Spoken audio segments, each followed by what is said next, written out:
Hello everybody and welcome back to another stream. Today we've got something different planned. We're not going to do a usual route in an airliner. We're not going to do a usual route in any aircraft for that matter. Today we're going to be flying around, since it's so lovely in England and so sunny, we're going to be flying around the south of England. So we're going to be starting at Biggin Hill Airport, which is near London. Just on the out, I'd say it's pretty much bang in the middle of London.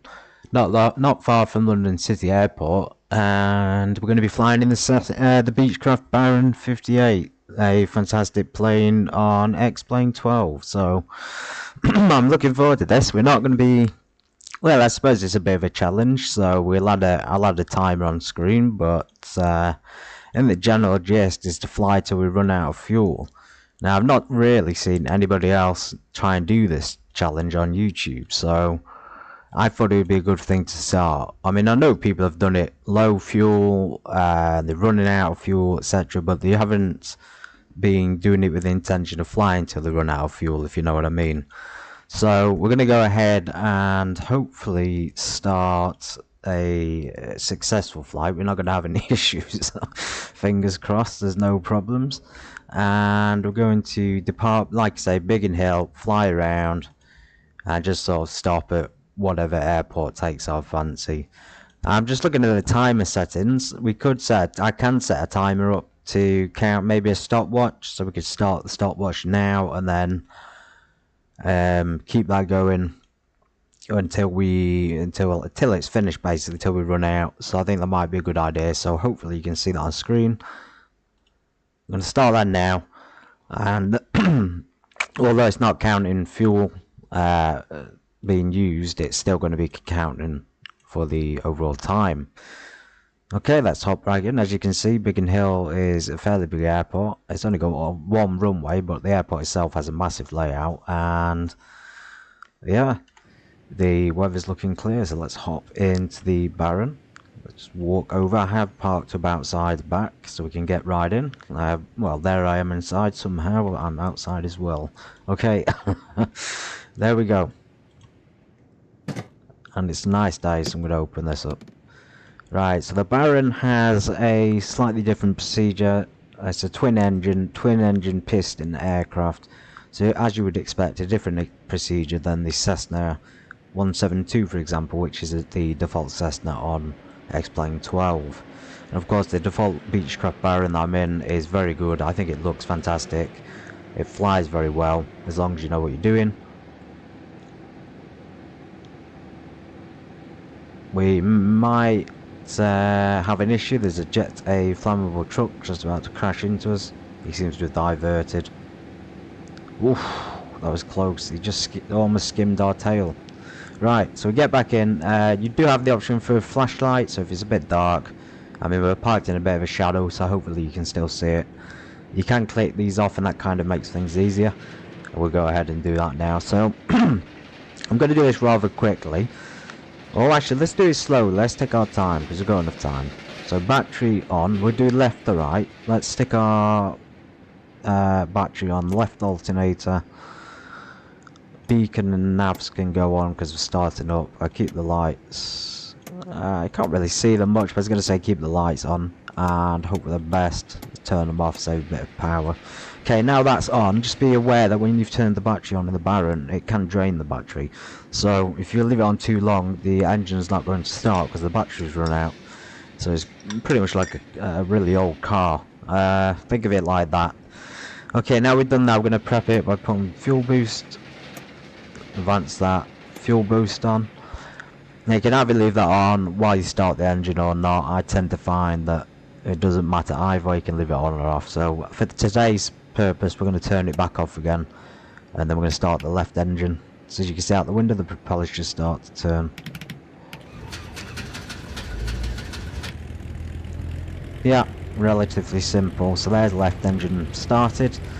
Okay, now we haven't turned the avionics on just yet in case of a fire, in case of any other problems. So, fuel pump off, right alternator, we advance the mixture throttle, we turn the boost pump on. You might be able to hear it, but the aircraft is pushing the fuel around the system, and like it make us say it makes a small sort of buzzing sound, which is rather interesting. Or not. Okay, here we go. So we've advanced that. We turn the back off. You can drain the battery, like I say, and you can also flood the engine with fuel. So you don't want to be too much fuel in the engine either, which can happen with the fuel pump on.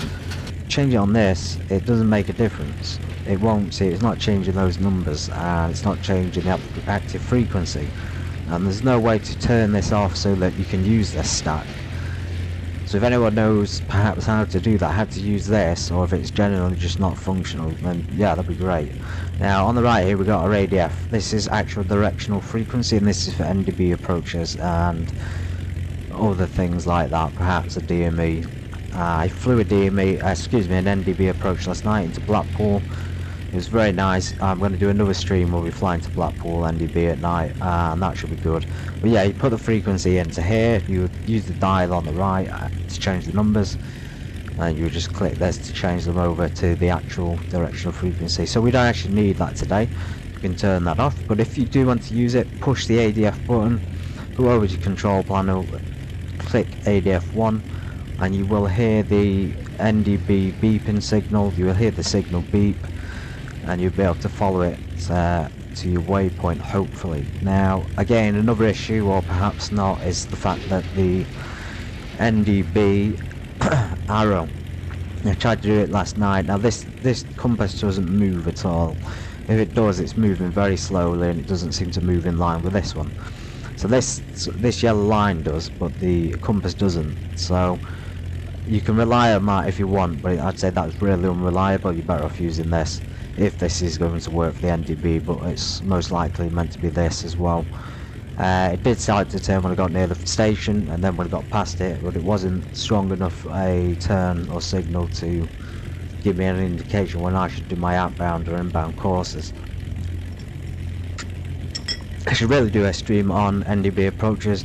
That'll be a good thing to do, and of course this thing down here is for NDB as well, and DME approaches. That's what this aircraft is capable of. As you see, DME navigation. We could use the GPS by putting GPS on there. Alright, so since we have no plan, let's close that window so you don't have to hear that. We have no plan. We're just going to take off. Some sort of hit and miss with the ATC, so we're going to go ahead and use it anyway and just pray that it works. We're not actually going to request anything special. We're just going to request a VFR departure and just let them know we're flying, because we are in the London area, of course. So Biggin Hill Tower is 134.48, and if you are the sort of person who likes X-Plane 12 but you feel like you're flying too much on certain aircraft and you're worried that other aircraft just aren't quite as good, then I actually encourage you to try them, because I gave this a go and I absolutely love it. I mean, I always loved the Baron to begin with, but like to hop back on it and to enjoy it even more, I'd say really paid off well. As I say, it's really fairly easy to operate, and it flies semi-realistic, I suppose. There is an expansion pack, but I think what you get is fantastic as well. Okay, why is that not tuning in? 134.805. Okay. It would help if we tuned it into the correct frequency. There we go. Let's just request a VFR departure to, you know what, let's take this as slowly as possible. It's a nice relaxing Tuesday evening, afternoon, and we have plenty of time. So we have an 80s frequency, so we're going to head to tune that so we get our hectopascal pressure reading, 135.68. So that should give us local weather as well. Okay, information hotel. Biggin Hill Information Hotel, 1350 Zulu. Arriving runway 03, departing runway 03, wind 90 degrees 15 knots, visibility more than 10 miles, sky clear, temperature 9, dew point -4, QNH 1023, transition level flight level 070, advise on initial contact you have information hotel. Okay, that was relatively quick. So we have information in the hotel. We're departing and landing at runway 03. So I've turned the heading knob, well, the little bug there, to 03, so we know where we're taking off. 10223, I believe he said, or she. Temperature. Let's double check. -4 is quite. 1023. Transition level. Flight level. Yeah, 1023. So as you can see, last night the pressure was quite a lot, quite different. So there's 1023. We do it on this side as well. 1023.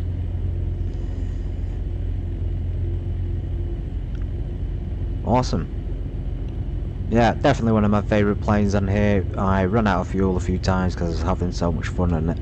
Right, so as you can see there, we've got about half tank full. We're going to fly till we run out. Hopefully this lasts us a good couple of hours, maybe 2 hours or something like that.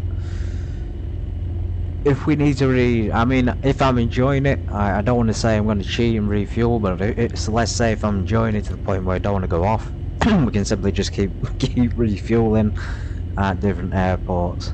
Right, let's go. So we've got 03 departure, clear left, clear right. Got our taxi lights, navigation and beacon lights. We won't put the strobes on. We probably don't even need the navigation lights on, to be honest, because we're not particularly, like, we're not going anywhere, we're just flying randomly.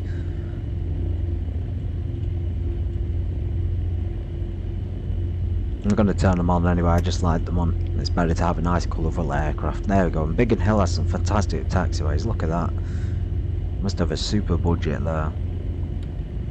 Nice smooth tarmac.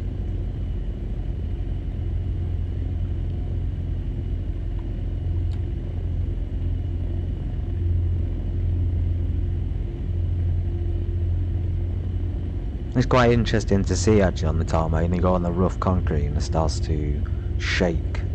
You'll notice the difference. It'll sort of bounce around a little bit. Or maybe not. You just have a very, very good airport, very clean, very smooth. So well done, Biggin Hill. Hope to visit you one day. And the windsock, just confirm, yes, we have a crosswind. Nice strong crosswind there to the east.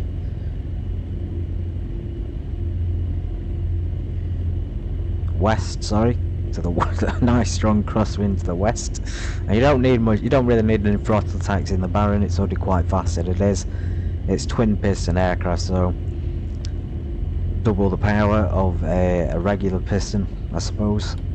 Not to mention the fact that you've got double the pull when you take off, so you usually have to correct with rudder on takeoff and a Cessna, but in this it's twice as strong. It almost cancels each other out to an extent.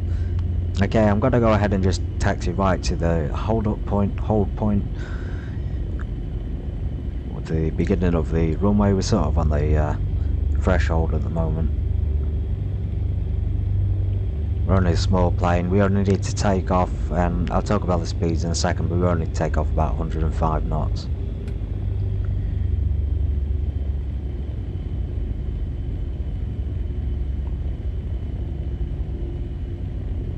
Okay, we didn't get our clearance, but that's fine. One thing you'll notice on the Baron, the brakes aren't too effective. Okay, so taxi lights off and landing lights on.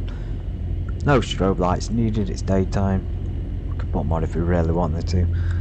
Okay, departing to the north, I guess, or perhaps the east, or southeast. You know what, I'm going to skip the radio. If you're just joining me, welcome in. My name's Grantham. I do a usual European flight Monday, Wednesday, Friday, but today, and actually my new plan today and in general in the future, is to stream these sorts of flights. So flying around England in the piston aircraft, that will include Cessna 172 and the Beechcraft Baron 58. We'll be flying today the south of England, and then hopefully the next stream maybe the north of England. And wherever else I see fit. To be honest, it's quite a nice day in England, so we've got a lot of things to look forward to, and hopefully you can join me today and in the future. Let's get going. So south of England today, and then maybe Friday we'll go up the north of England. As you can see, that left, need that left rudder, and takeoff speed is 105. Bit bumping. There we go. Yeah, strong crosswind takeoff. Positive rate of climb, gear up. Now notice we didn't turn the flight direct on because we don't actually need it. We've not got a flight planned. We are actually we're very close to London City Airport. That could be our first stop, or it could be our second to last, because we are going to return to Biggin Hill when we start running out of fuel. Hopefully we'll be able to navigate that. Yeah, look at that, amazing weather, amazing views. South England countryside.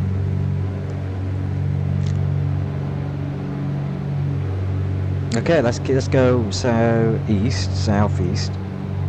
Our initial heading to southeast, and then after that we'll just come across any airports we find and land at them.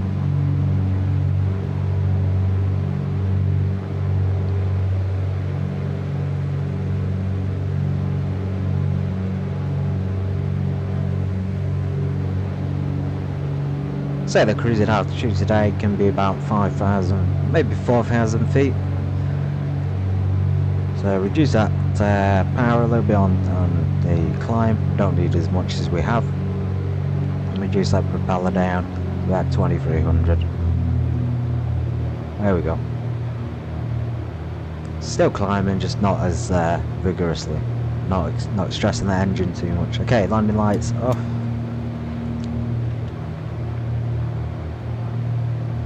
You can use the autopilot if you don't know where it is. It's down in the small central console just above the trim and below the throttles and propeller. Just make sure the horizon is clear. You can continue our climb to 4,000.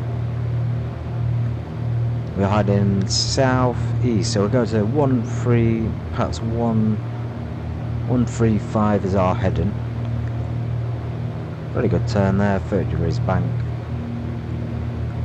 Maybe about there. That's a good spot to just fly into.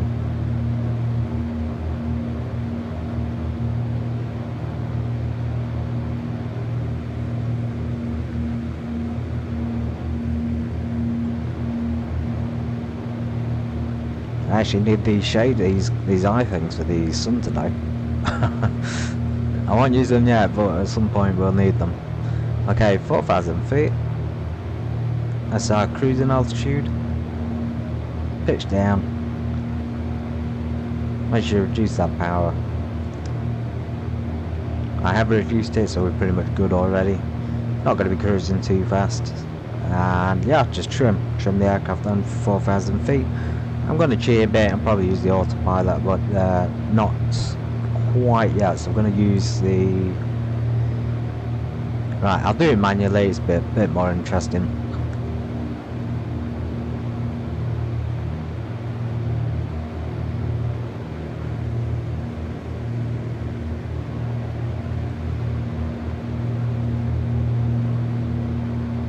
So 135 at 4,000 feet until we come across another airfield. I'm not familiar with the south of England, so I might be going to a completely a complete empty place. EGKK is Gatwick. We can avoid Gatwick and Luton and all that lot. We just want the smaller airfields. We want something with a bit of oh, there's Paris there, so we're quite close to Paris. There seems to be something over here, EGKH, so that might be a good one to stop at. That could be our first destination. And the easy way to check if there's an NDB is you click on the map, zoom in like this, use your scroll wheel of course, and yes, it's got an NDB because it's got this small dotted circle. As you can see, NDB, click on it, NDB headcorn. That's where we'll go next, Lash Endon. And you could tune it, as I say, to this small box on the right, 340 kilohertz. You see it's changed, you can do it automatically like that. So yeah, we could just follow if we want to, we could just follow that NDB if we wanted. But we're going to do this all manually, no systems. If you click it on, you see that the left NDB arrow. now changing to the direction of the frequency so we can follow it. Let's go ahead and follow it anyway. The reason why you can adjust the dial is so you can adjust it to current heading, so that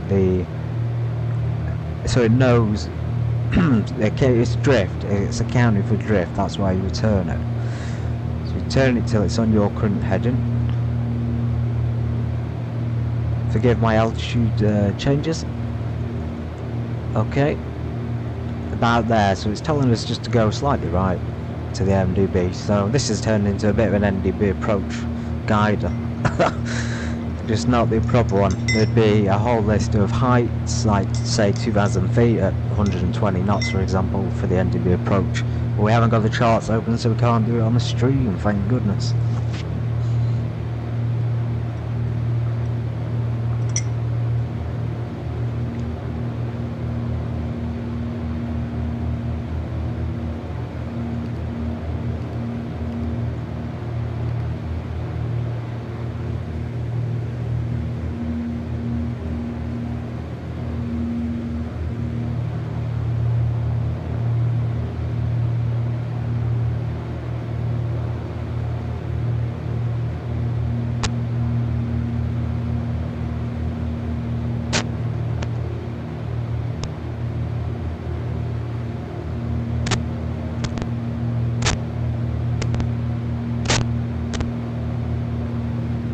Apologies about that, I tried to sort my microphone out.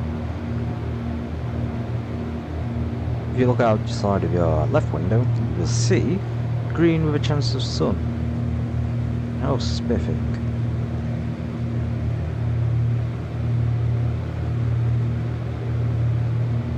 That's a gorgeous view. Some people don't like flat lands with green. I just like the peace and quiet from all the main busy towns and cities. Doing fairly well to hold that 4,000, just about. We're holding the heading fairly steady. Again, you just got, it's a bit of a pain. You have got to keep adjusting that, which is not ideal. It'd be good if there was a co-pilot here. I'd love to share the cockpit with somebody. I don't think X-Plane 12 offers that option though. I don't think it has a multiplayer, but from what I've read, it somehow does allow you to connect to another machine on X-Plane 12. But apparently that's not a very secure connection. Okay, we're approaching the airport.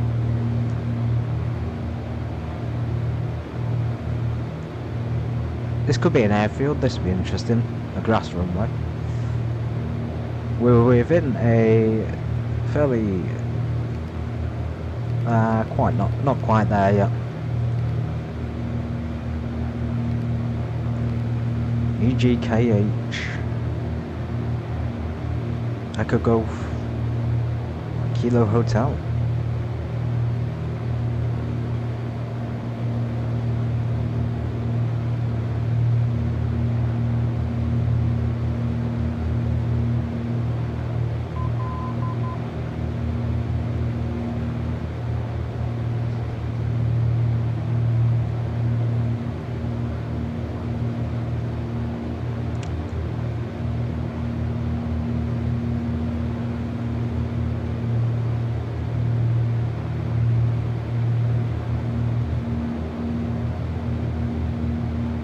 Make sure we keep an eye out. This is VFR, so we can do VFR rules. I think there's an airport there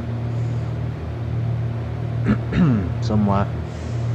Is it a collection of buildings and a grass runway? Okay, so there's a grass runway, so we're going to line up with that. We don't know which way the wind is. We are going to start to reduce our power, start to descend towards it. So reduce that propeller. I'm going to feather it, so you can see the aircraft jolt as the aircraft switches the angle of the blades of the propellers to make it more coefficient. There we go. Now the reason that's... oh, bit chaos, landing gear went down a bit too early. Okay, the reason that alternator sign came up is because you need to have the manifold pressure up, so make sure you don't feather the aircraft when you have no manifold pressure, otherwise the engine will fail. Right. Here we are, grass runway, this is good. First stop, grass runway. Okay, wait till we get down at about 120 and we'll deploy the flaps.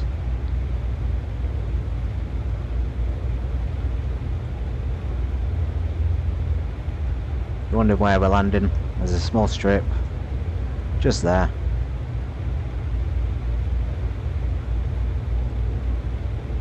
Okay, 1 notch of flaps. That's going to help increase drag and reduce our speed, while simultaneously lowering the stall speed and helping us descend at a good rate. Want to be in about 2,000 feet for that approach.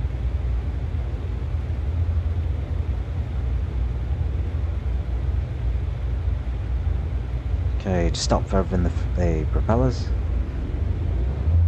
There we go, jolts back into action.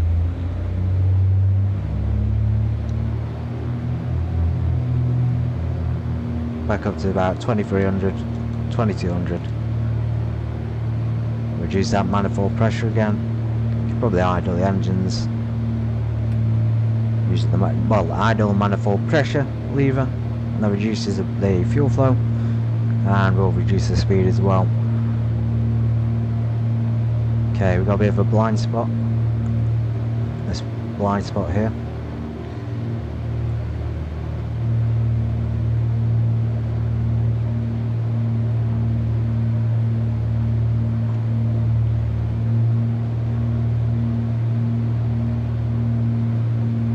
We are on track for the runway. The NDB arrow is not my only guide, I've got my eyes. This is VFR weather. You wouldn't really use your instruments in it. Well, you would, that's not entirely true, you would use it. Okay, gear up, so gear down. There we go. So that creates a lot of drag, helps to bring us to the correct speed. We want to be landing about 85 I think it is. So a good way to tell on this, it has the blue arrow there, is the takeoff speed, also it's a good reference for takeoff speed, 105, and then 85 for the landing speed with the red arrow. So any slower than that and you won't have control of the aircraft. Any slower than that and you'll be stalling. I think the stall speed is something like 80, 79, so it's very close to the landing speed. You really need to be on the ball and make sure you know what you're doing. Okay, we're going off track.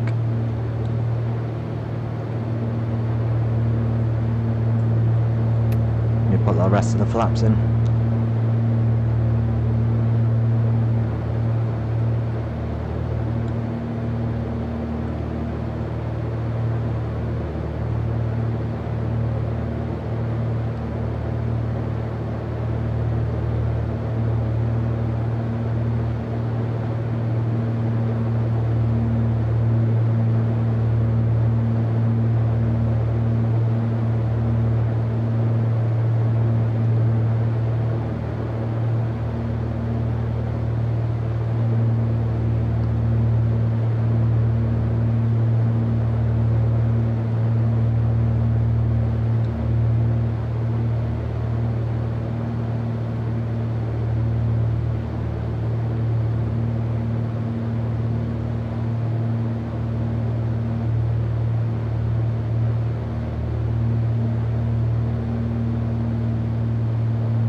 Slightly long final there, but well worth it.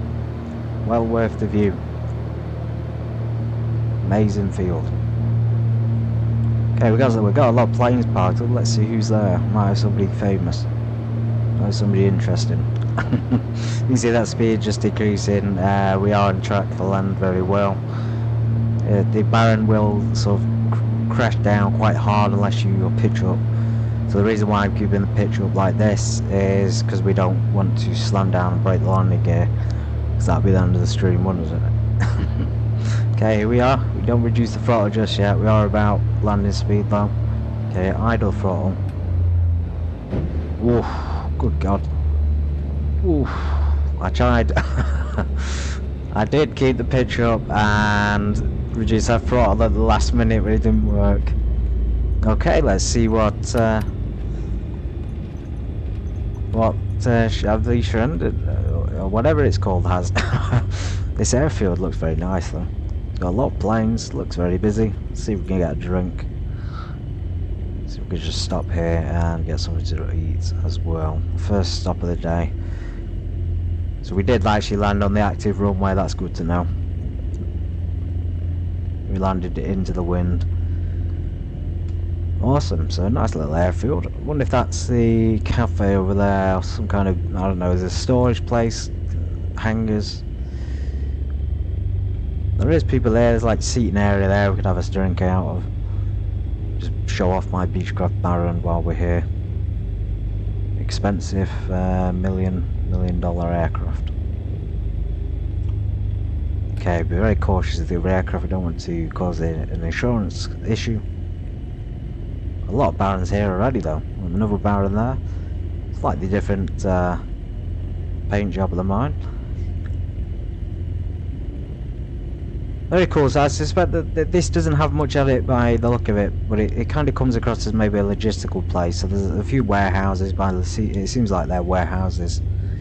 Maybe they've got something stored there, maybe they just come here to fly and store and work. Who knows? Yeah, that Baron's not as good as mine, it looks a bit dirty. He's not got any covers on his propellers, or tie down, so that matter. We can live in the knowledge that we have a better plane. Let's go to the next airfield.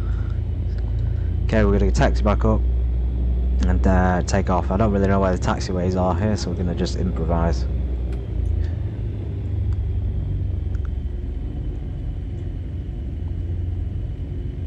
Nice strong headwind to take off on. I have to say the runway is like a lot bigger than I thought it would be. I kind of imagine you could land a caravan here, a Cessna caravan. I don't know if its citation can land on grass. If it can, it might be a suitable airport for it. Certainly a long runway though. I mean, look at it. It goes right down to the edge of the motorway.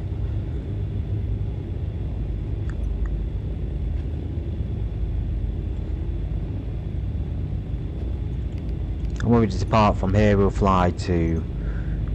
keep flying west, so we'll go back west and see what's that in direction.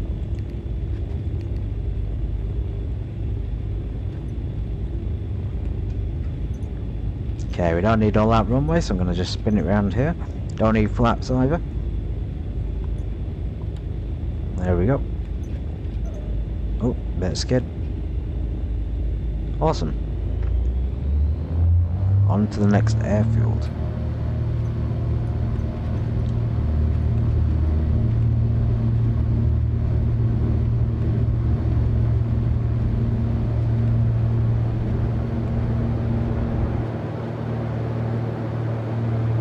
Very smooth takeoff.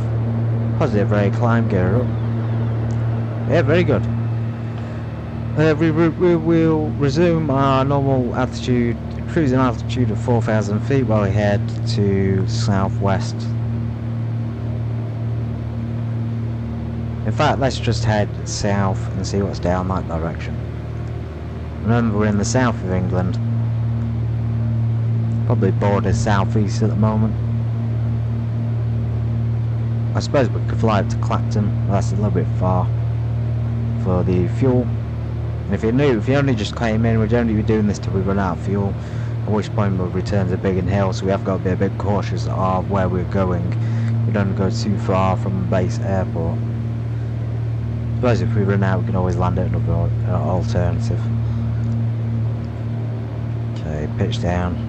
Should use that manifold pressure a bit. I don't want to set the engines on fire. Line the lights off.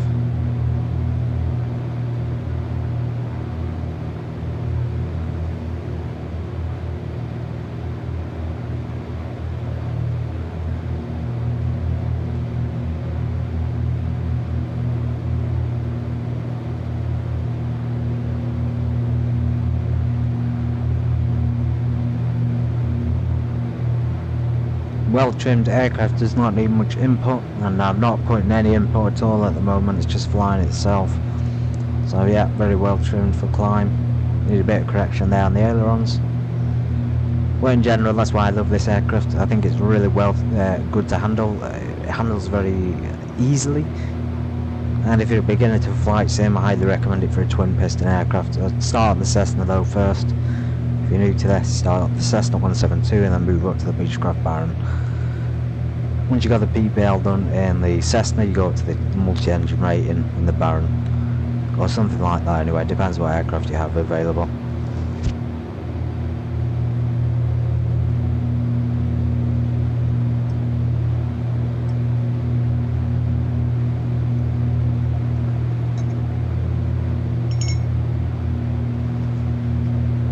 We can't get any more south than this. We are literally on the coast of South England. This is pretty incredible actually, so we could hop over to France if we really wanted to do that. We're not going to be leaving England though. We don't have a flight plan, we don't really have anything planned.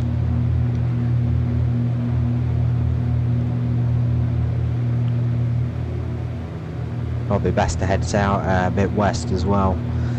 Make sure we can actually find an airport, because we're so close to London. We're only getting London airports at the moment. EGMD, okay, we've already got another one. Perhaps I'm zoomed out a bit much. EGMD, we haven't got up to 4,000, we're already landing again. Brilliant.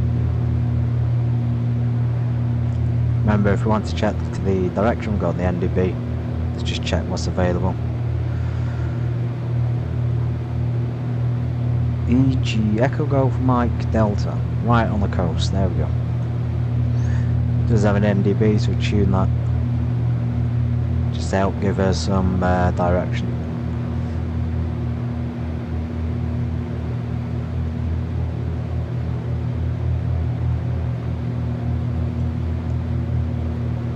About 4,000 there.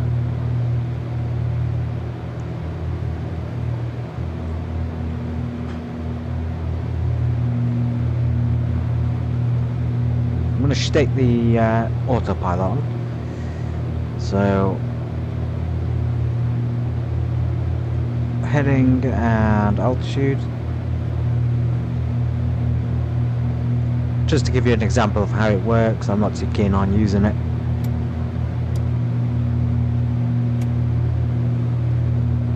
Panel seems super dim. Perhaps the panel lights will make it a bit easier to see. Turn it up a little bit.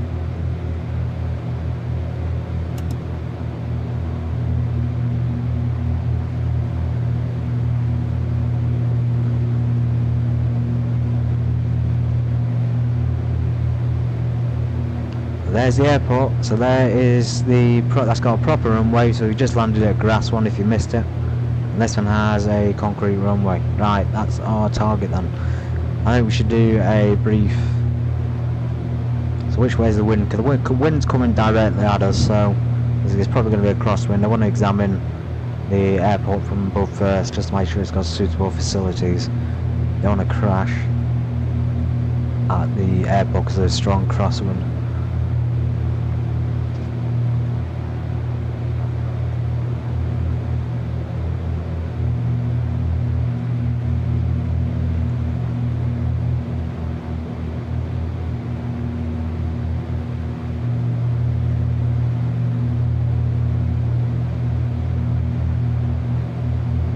Amazing, got plenty of cargo ships out there in the sea. Never grin. Okay, well, thank you for the reminder. Oh, we have another ship there, what's that called? I'm assuming that's a play on the word magic. And it doesn't say magic, or something like that. Magic line.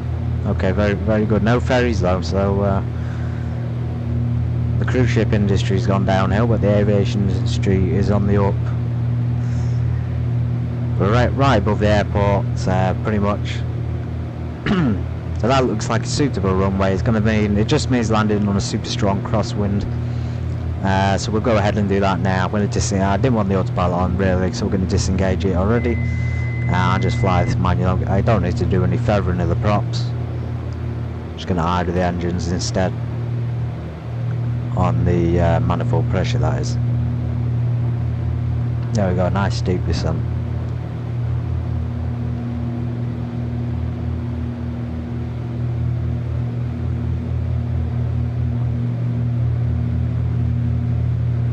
Yeah, but a bit unsure. Like if you have missed the NDB change, if you are ever unsure, just go down to your NDB and tune it to whatever's on the GPS, because That'll help gather your bearings. If you know which airport you're going to and it has an NDB, you know, that'll help, or DME for that matter, and that would be even better. And it'll just point towards the airport. We do need to change the compass because it's drifting.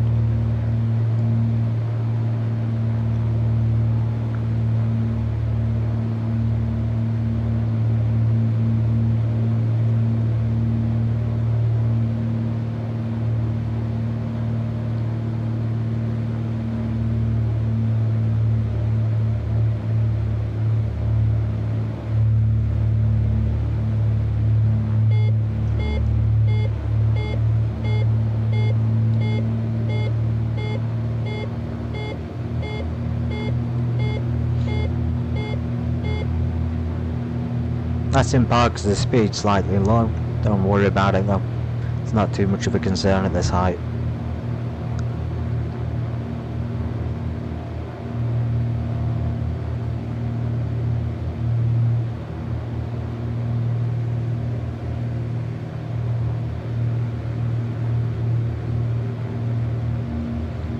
And I can confirm that this is England's weather, it seems, everywhere, because it's very, very warm and sunny where I am as well.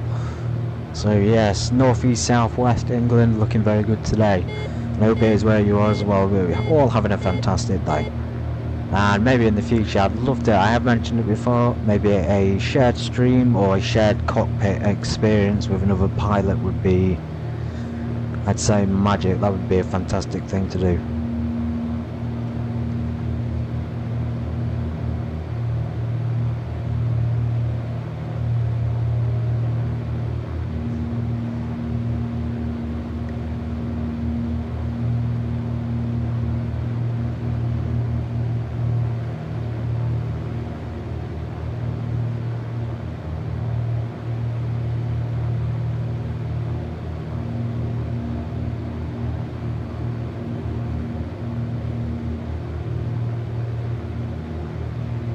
Okay, we're pretty much on base leg, so we can start to prepare for landing. Stick one notch of flaps. We want to stay the gear down just until about 100 knots, and on final.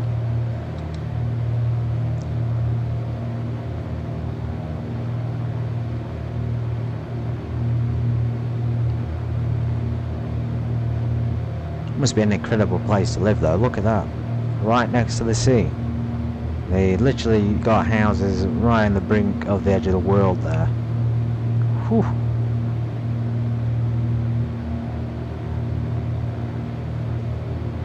If anyone knows what this is, Echo Golf Mike Delta. The location I'm not too familiar with. Check on the map.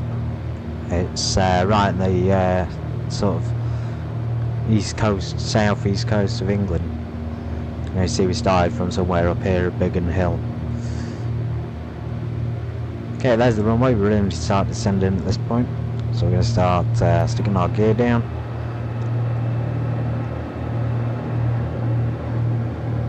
There it is.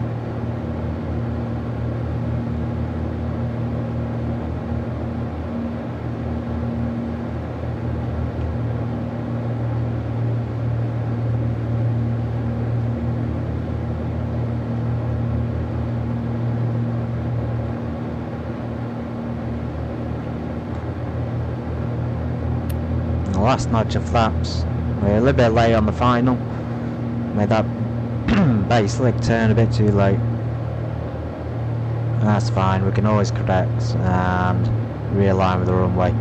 Quite narrow runway though. Real strong crosswind. There we go. Whew. Very strong crosswind. And the last runway we did slap down, so let's try and do this a bit better. Keep that speed up, keep that nose up. There you go, very good. There we go, that was nice. That was a heck of a lot better.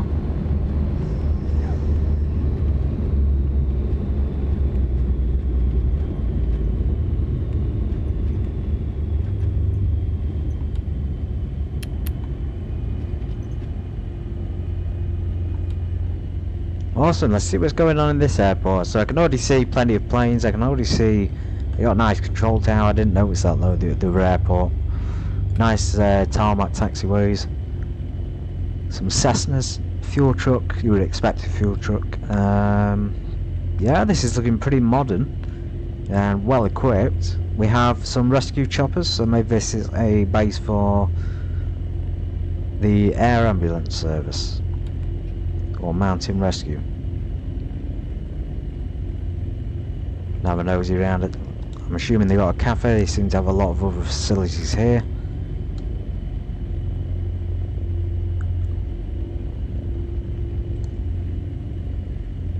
Ah, cool, they got a nice jet parked up. It looks like a... is that a Cirrus? One of the Cirrus jets?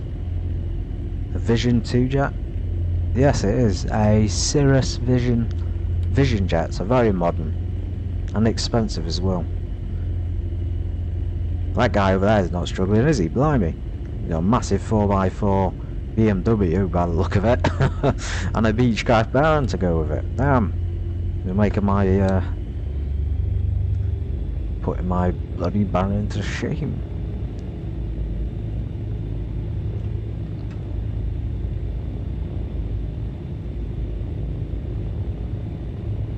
Yeah, very cool airport. It's also a bit dead, there's not much.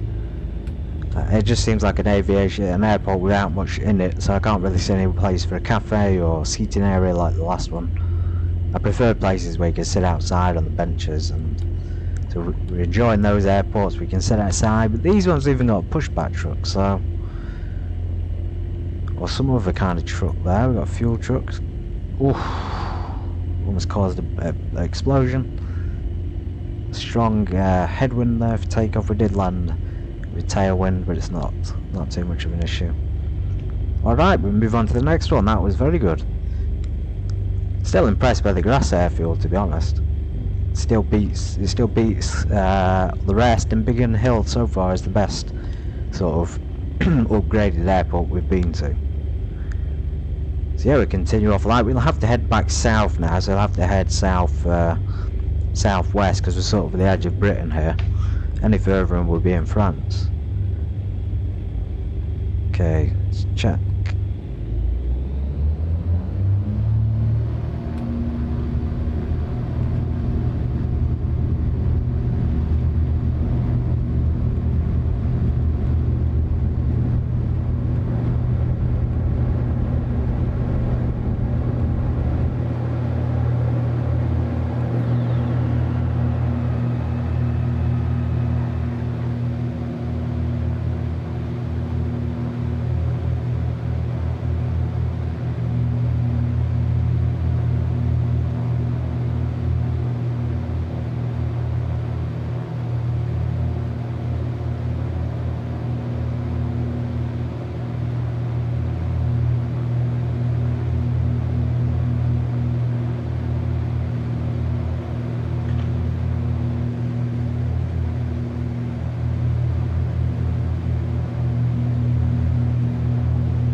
That's a good, I think this is a roughly good heading to continue on, just slightly off west, slightly right to west, so slightly northwest. And that will take us back to the sort of main, because if we look on the map, I can't see any other. We did stop at Echo Golf Kilo Hotel, that was the last stop. That's Gatwick Airport, so we're not very far from the centre. We are finding plenty of other airfields here though, so very good adventures so far. Let's continue west along the coast and see what we can find. Perhaps cruising altitude of 4,000 again is ideal. Give me a chance to have a quick break and stick the autopilot on.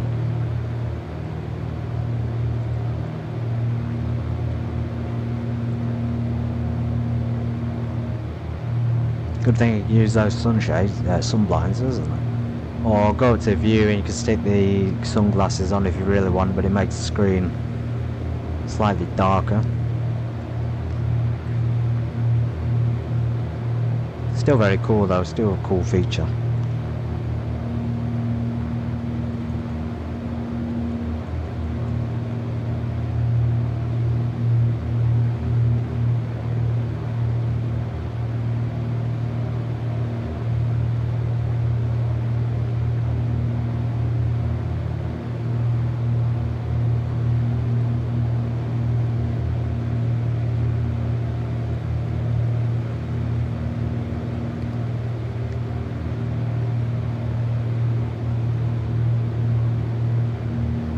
Okay, awesome. So I'll leave that there for a moment on the flight director on altitude and heading.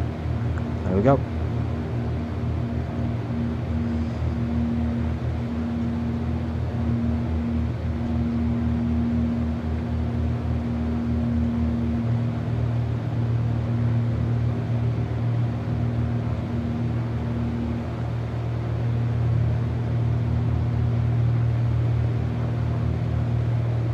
Just be right back. I'm just going to step away from the cockpit to get a drink, so enjoy the views.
Okay, I've returned, so sunny England, it's looking pretty good. I'm going to remove that sunshade so you can all see, because it's kind of blocking the view.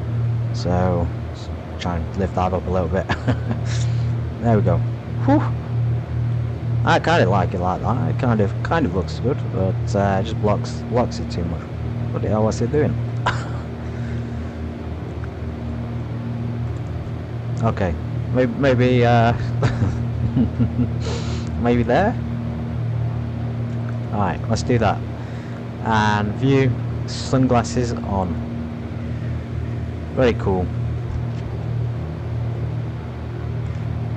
So we're not coming across any other airports just yet. So I can see, hang on, we've got something in the distance just left of London Gatwick. So let's check that out on the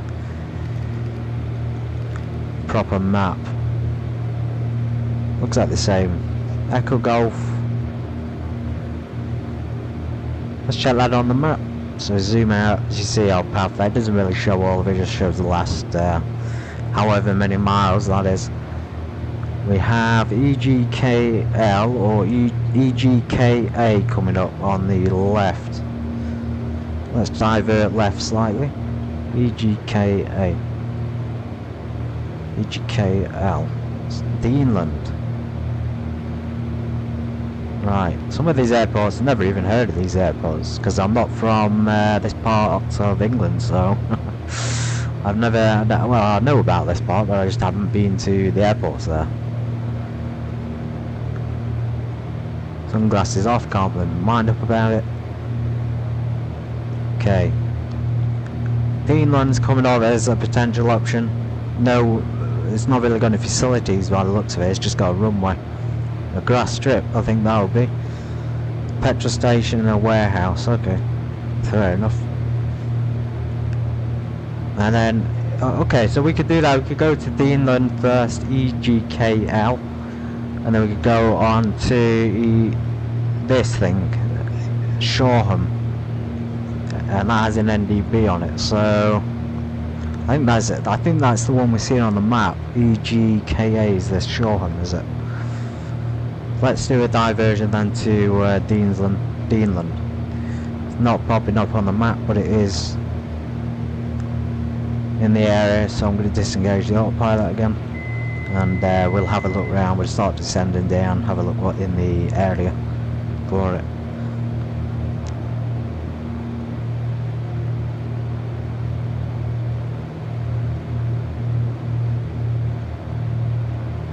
Mayfield, VOR there. Or we've got we're just going to go there. Details got 2 runways.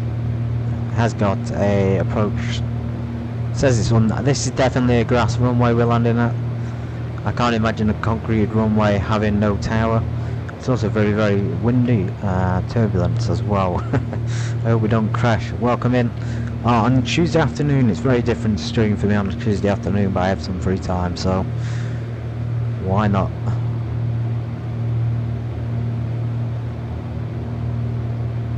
Okay, keeping my eye out for any indication of a grass strip.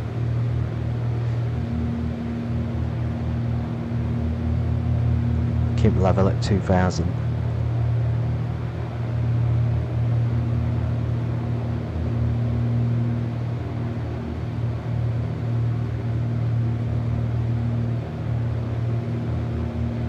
There's nothing. Potentially that part there. There's a small strip that looks like a runway. That could potentially be it. Potentially. There's no tower. There's nothing. It's just a strip of land. So it's probably for a farmer or something. Yeah, it's looking like it's possibly there. Let's keep looking in case there's something more robust available.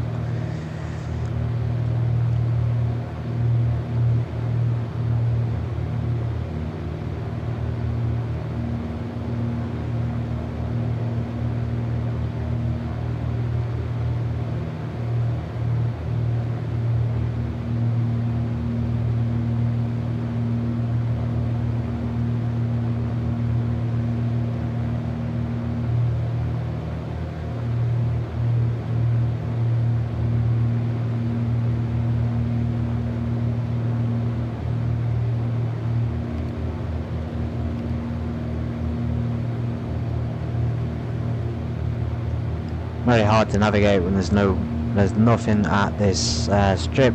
There's no NDB. There's just a runway 24. So let's try and aim for that. We're not really landing with the wind properly on this one, I don't think, because there's nothing. There's a few parking spaces and a taxiway. So yeah, let's see what's going on. Petrol station and warehouse. We've got a crossover yet.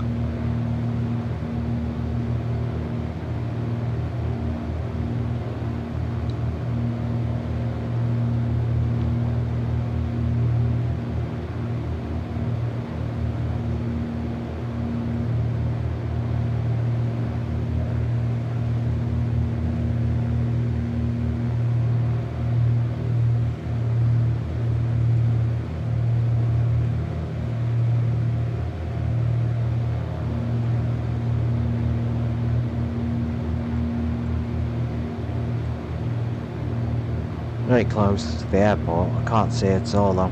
No visual. Let's go ahead and reduce our speed. We are apparently in line with the final for runway 24.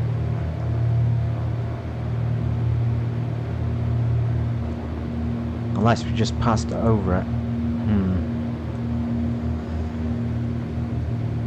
Okay, there we go, There's some...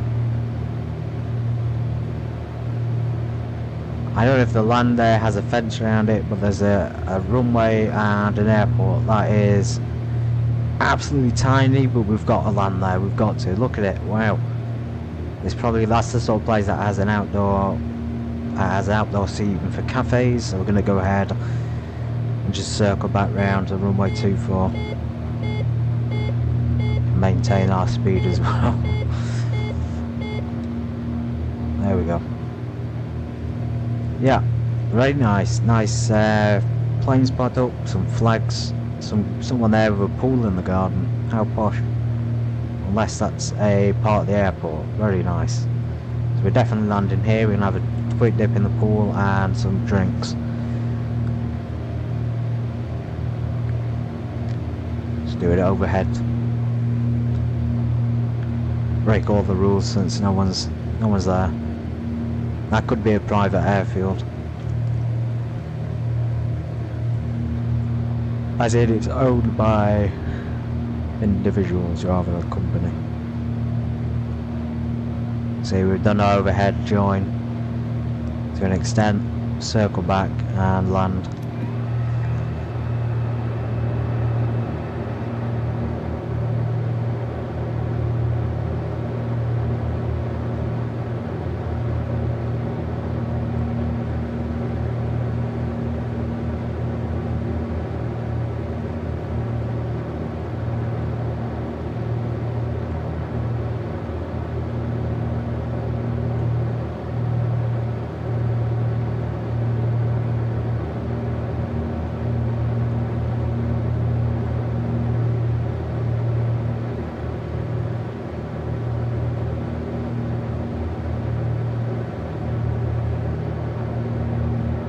Flaps full. I'm doing this slightly early because this is going to be a really steep turn to final. It's very difficult to see the runway. Very, very difficult. And there's a fence around it, so you might be risking scraping it. Let's really just fingers crossed we don't crash. We're doing this till we run out of fuel, but if we crash, it's obviously game over.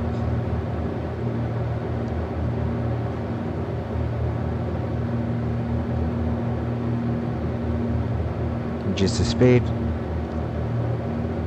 There's the runway. Going to reduce that speed dramatically and pray to God we don't crash. Good piloting skills. I got a feeling we're too big for the airport though. Yeah, it looks like the Baron's a bit too big for this runway.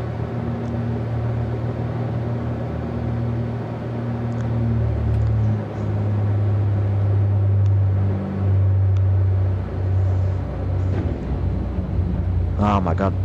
Oh, we're going round. We're not doing that. We did a touch and go there. We aren't risking it. I nearly crashed. Right, we'll go on to Echo Golf Kilo Alpha. Slightly further away. Well, that speed the build up. We almost had a early death there. Oh my.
Echo Golf Kilo Alpha.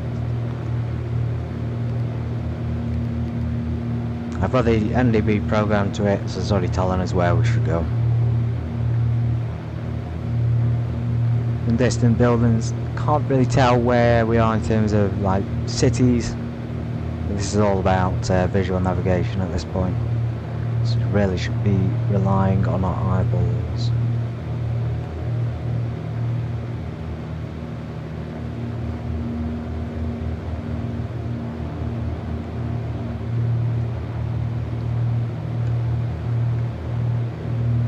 If you like the Baron or a Cessna, if you're into piston aircraft like I am, then let me know, and let me know if you want to see more things like this, because I definitely want to do more flights around England in a sort of casual VFR flight style. No rules, there's no IFR, they're not even doing ATC, just casually flying.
This is quite a big airport.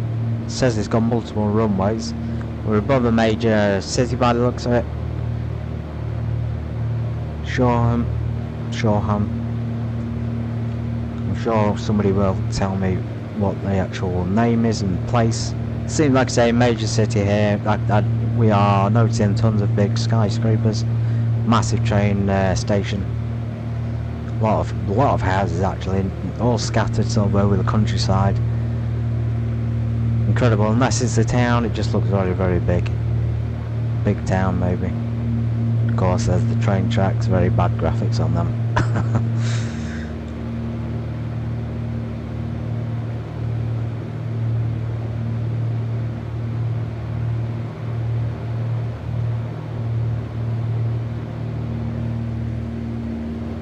Yeah, really pushing south today. We're so south, we're in the water almost. We're doing well though, we're doing well. The fuel's lasting a heck of a longer than I expected it to. Of course, we gotta account for that return to Biggin Hill later on.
I think that's in there, that's our target destination.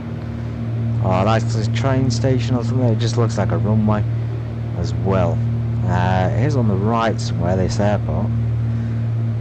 According to the map, it's got multiple runways, so it should be... It's got like 3 runways. 1, 2, 3, well, 4 runways. Okay.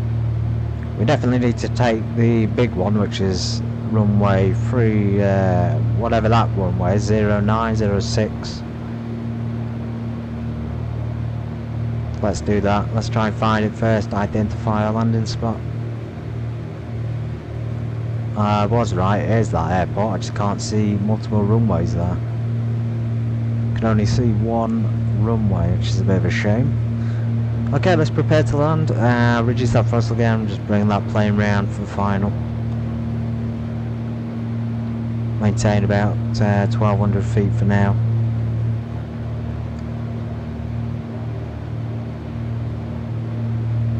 I have to say the water effects don't look great from a distance, but when I was on them last night, unfortunate emergency landing in the water, I did notice them to be note them to be considerably better. They were really good. Wave effects and ripples and the whole lot. So yeah, not saying you should crash a plane there, but certainly a lot better from the close-up than the distance. Okay, we got one notch of flaps a bit early. Landing lights on. If you want to be 100% sure we're on track with runway 2, simply look at our map. There it is. Gear down and full flaps.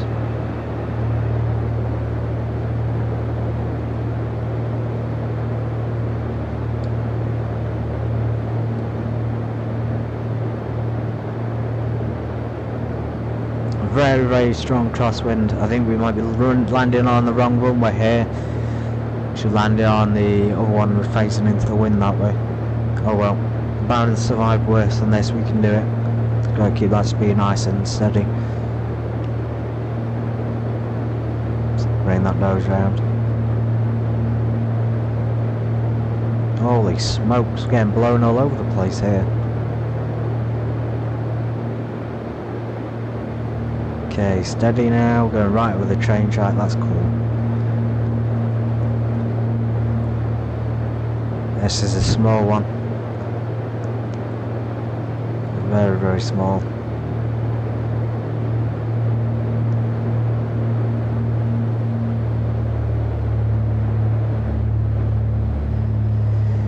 Oh my god. Oh, a bit hard on the touchdown, but we haven't crashed. Okay, we've got taxiways on the grass. Let's go ahead and do that.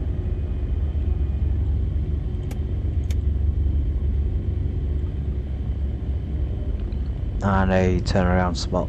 That's convenient. Yeah, let's check this out. So we got a few facilities. Quite a big airport, but again the runways aren't visible, so I'm guessing perhaps grass runways. Never been to Shoreham, but we're right next to the road. Very cool. Be nice to live there in that house. See the runways every day in the airport. Okay, go round.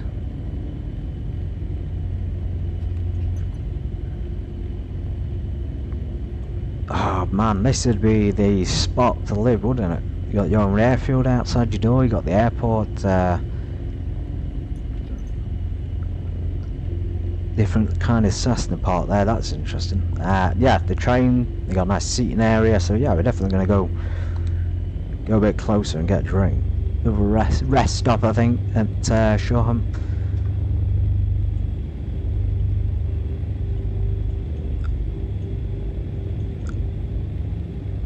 And then afterwards we'll move down to the next stop, as usual. No rush though. Plenty of time because we've got plenty of fuel left. Just above a quarter tank on each side.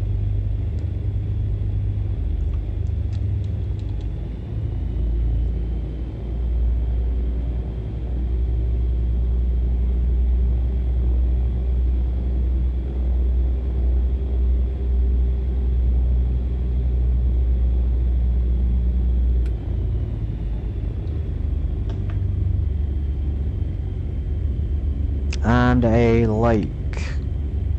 I believe that's a lake or some kind of river going into a lake. Incredible. I'm just going to say it's the river. This is the place to be at summer. in summer. You should come here to show them. Yeah, there's the runway. It's a grass runway. I think we'll take off from that when we depart. A lot bigger than the concrete one.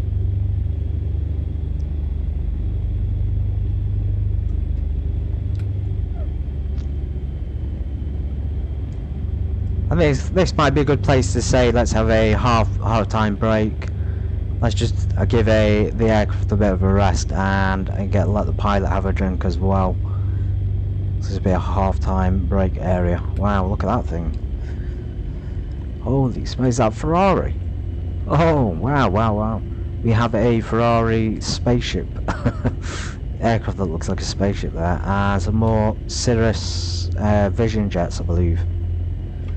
Tower, cafe. If you haven't flown here, I highly recommend it. This is as British airfield as it gets. This is basically all the good stuff rolled into one. Got a nice train shot right there as well. Tower, so we've got ATC available. Got a fuel truck. Just going to taxi down to just outside. And the taxiway there as well to take us back to the runway, just outside the seating area. Yeah, I think that's got Cessnas, yeah, more Cessnas down there. And a sort of warplane, I think that's a war livery Cessna. Right.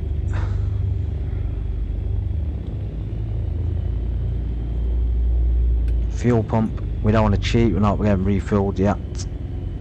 Not to the end of the video.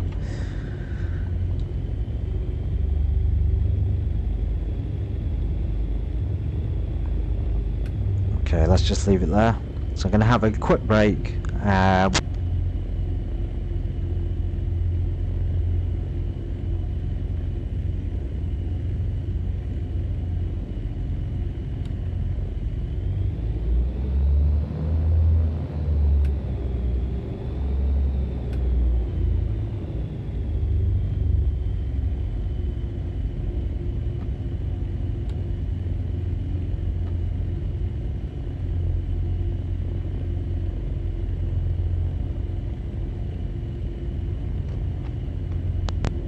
And be back in approximately 2 or 3 minutes.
Oh, hey up, everybody. I am back to the cockpit. I'm so glad everyone's been here. And hello, Finders. I don't know if you're still here, but I'm glad to see you here again.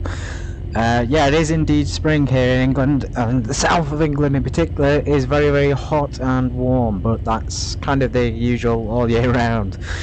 Further north you go, the colder it gets. London, let's say you're in Manchester, and yes, 20 degrees in Manchester. In London it might be 30 degrees, so that's the sort of difference you're looking at.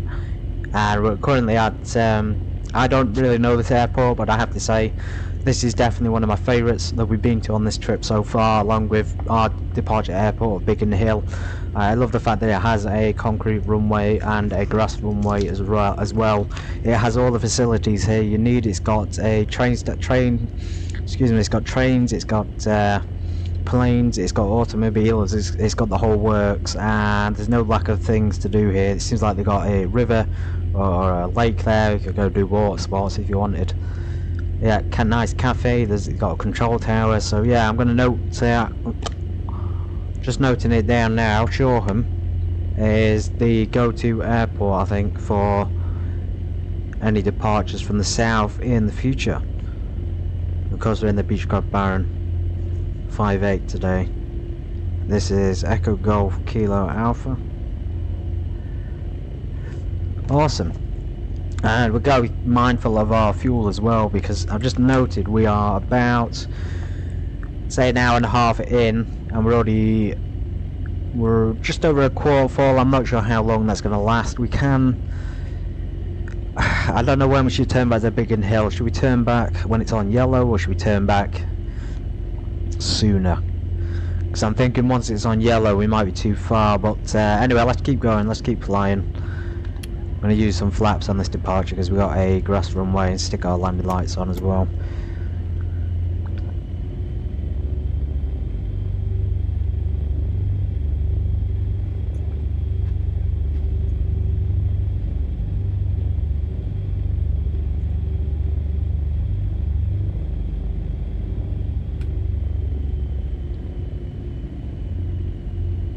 Okay, so we want to be heading along the coast hill, so we're going to keep going west.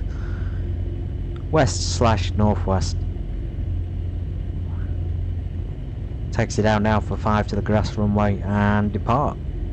One thing about this airport actually is different from a lot of grass runways at airports is this has lights on the side, so obviously the taxiways are quite modern and developed with signs and lights, but the runway itself, even the grass one, has lights and cones outside to tell you, I'm assuming they're lights.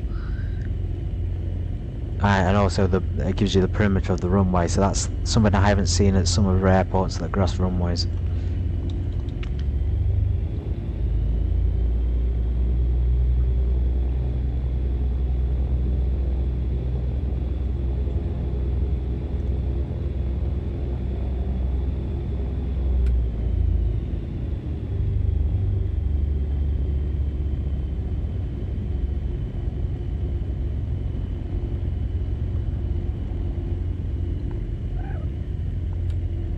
Oh.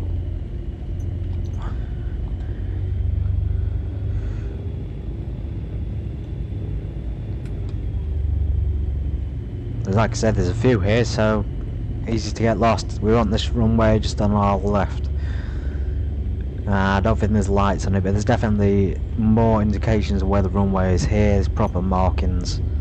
The whole works. Runway 24. Look at that. It's incredible.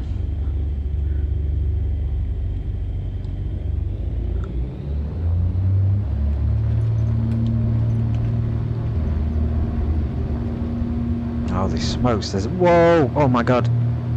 Oh my god. We almost crashed. Jeez. Crosswind was blowing the aircraft all over the place then. Oh, man. Anyway, we're up. We're in the air. See where I can go to. We got Echo Golf Tango Delta. Echo Golf. Let's keep going to... let's go a bit further to Echo Golf Hotel.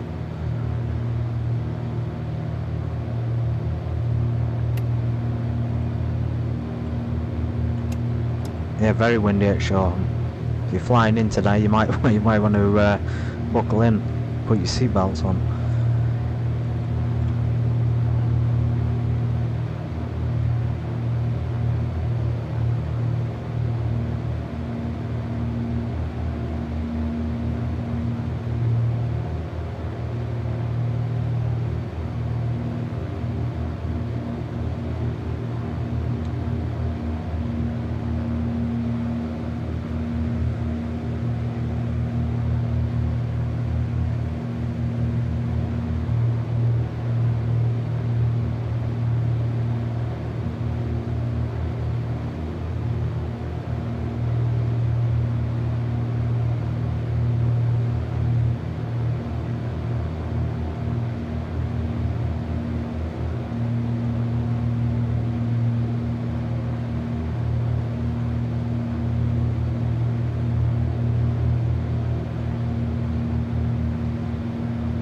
Is that a hotel? Echo Golf Hotel. Slight mismatch there with the map not coming up with it. Echo Golf Hotel Romeo.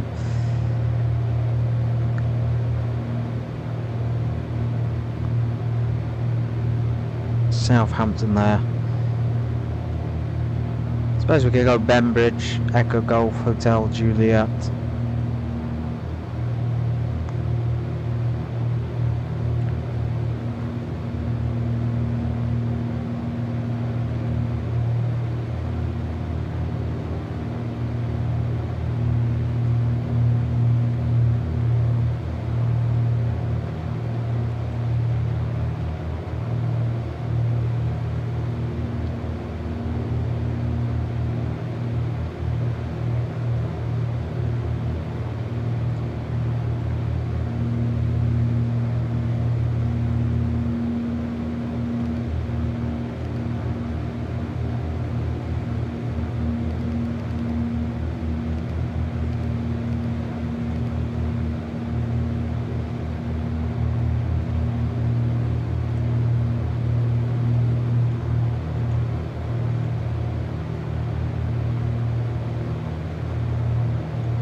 Okay, so that's actually quite far, so we can go...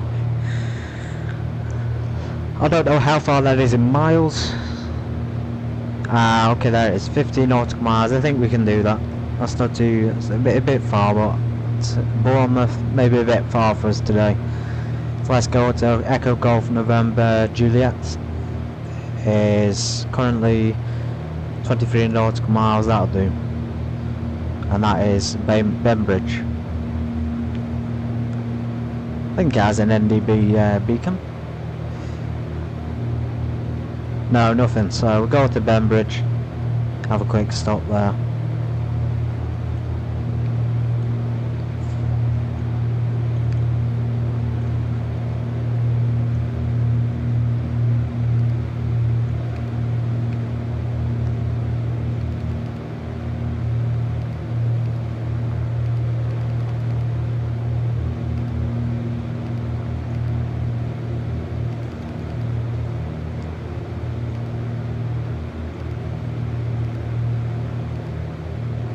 Yeah, so the GPS can't see it.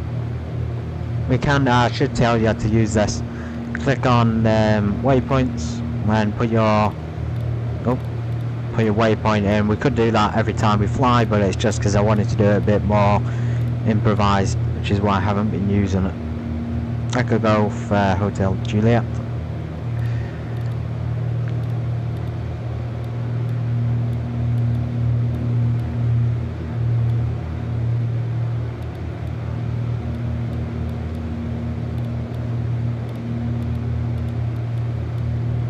There we go. So it's giving us a waypoint.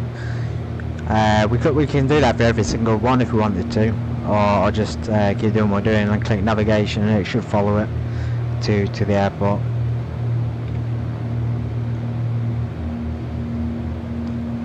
I'm glad you're here, Find. It's very nice. Like I say, very good to have you here. It's good to have some people enjoying the content as well.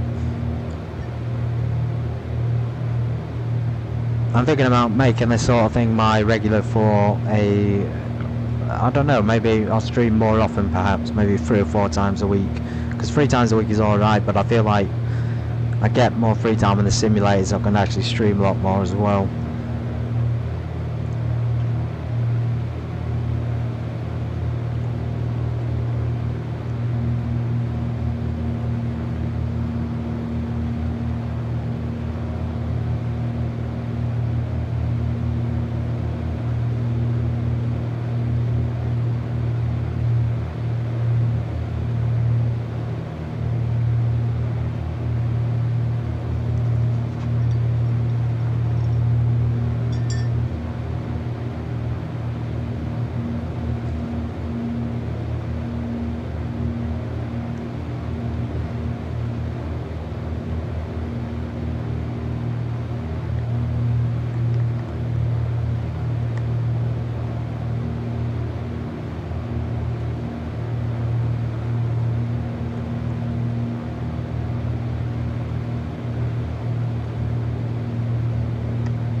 That didn't take us very long at all. I haven't gone external views, you noticed I'm trying to keep this like semi-realistic.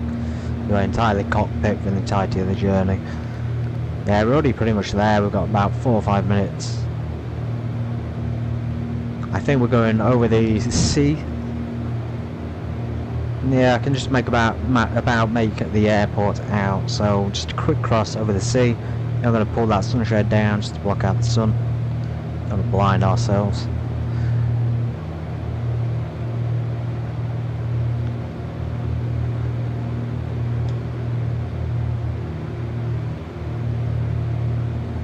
Now if we go back on waypoints, we can calculate our our next waypoint distance. So let's say if we wanted to go back to Biggin Hill, let me just check where we're going to next. Maybe we can go up to Southampton. Maybe we've got enough time. We still have a considerable amount of fuel left, so perhaps we should. I'm going to put it in as a waypoint. Right, waypoint. So Echo Golf Hotel. Can always divert if we need to.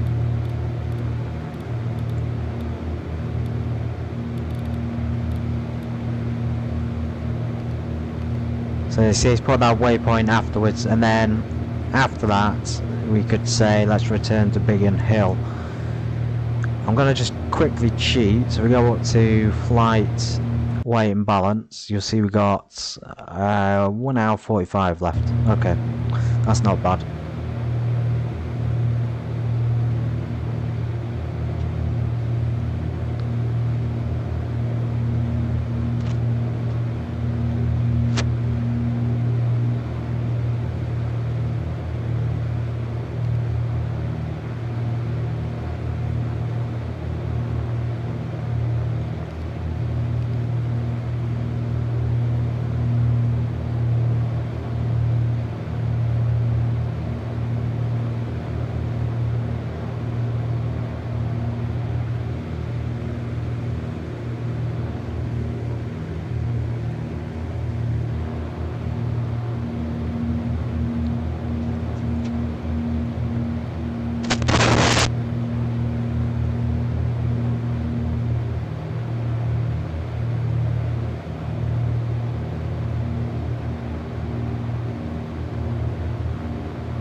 I believe that's the airport. We have a nice runway, concrete runway, so we'll do the standard procedures.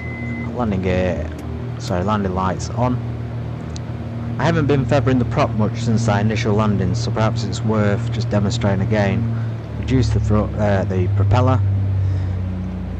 You should see the aircraft jolts as it changes its pitch. The blades change pitch. Let's take a gear down a little bit. There we go. You see there, the propellers are very, very slow. Make sure you keep the manifold pressure up. Just helps to give more efficient lift on the propeller. Sorry, helps the propeller create more. Well, it just helps make the wind hit it better. I hope that's explained very well. If not, you might want to watch somebody else's tutorial. This is more about flying. So, very steep approach, full flaps. Lovely place though. It'd be nice to fly out here in the actual summer. Oh, slightly off, slightly high up. And strong crosswind. That's just the propellers kicking back in. Don't worry about it. Could have landed on the grass. Oof.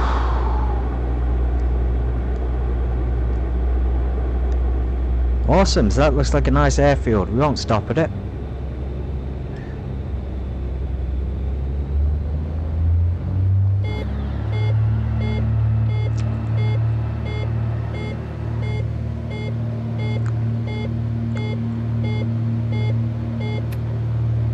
In fact, yeah, let's go around again and try that one more time. That's a bit of a, it was a bad approach, so I'll circle back round so we can try it one more time.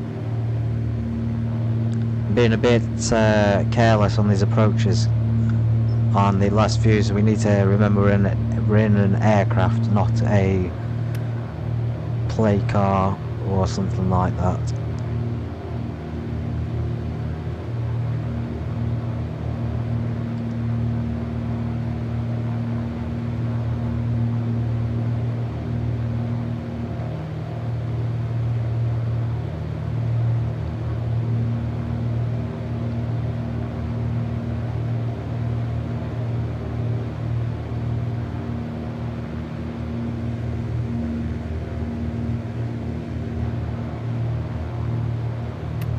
If we are slightly off on the last turn to final, I'm going to land on the grass. It seems like the landing on the grass might be acceptable there. It looks like they've actually got grass runway as well. Let's check the map. So definitely know there's a concrete runway. It's saying there's another one just adjacent, and there is a grass runway indeed next to that one. So as I suspected, we can just land on that. Well, that could be the tag. I don't know. There's a bit of land there, and it looks like it would be nice to touch down on. So get down. We got flaps down already. Don't need to do any further propeller feathering.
Sounds rough, but I think it's just because it's a grass runway. Trying to make excuses for my terrible landing. Oh my goodness. Oh my, oh my. Everything is normal. The brakes seem to have failed. Oh my goodness. This looks so unprofessional, but trust me, I know what I'm doing. I think... I have no idea what just happened, but yeah, we're down, we landed. No issues whatsoever.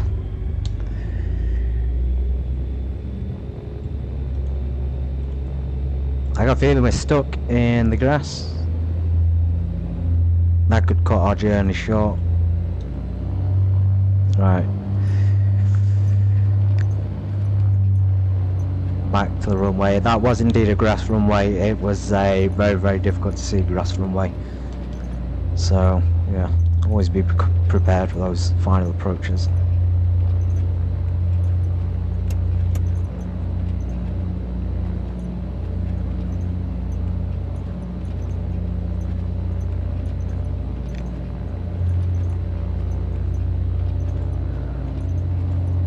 Oh man, we went quite far actually. We went well off the runway there, so they should need to have a warning there, or that's my own fault to be fair, because I didn't look at the distance. Excuse me, the length of the runway. The length of the runway is very important. So, you know, for the Beechcraft Baron, that's too small. It doesn't say it on there. I can't see it on there. It does give you the QNH though, where 1019. So we'll change our altimeter or hectopascals altimeter. 1019.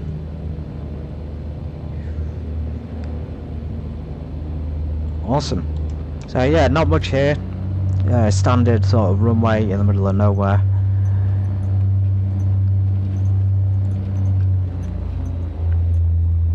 Combination of concrete and grass, of course.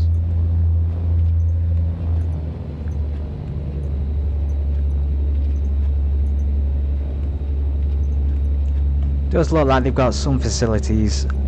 I suspect that those are just maintenance. Half-built building. Awesome. We don't want to spend too long here. We've not got much. Got about an hour and a half of time, it said, but we're spending a lot of time burning a lot of fuel. I'm going to stick the fuel pumps on though, just to help us get out of this tricky spot. Full propeller forward.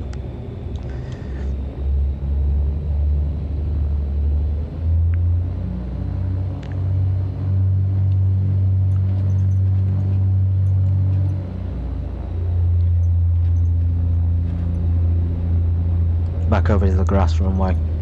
There we go. Or taxiway. Very embarrassing, very embarrassing. I think at this point the flying is not very good. I say it's bad flying, so let's try and do a bit better.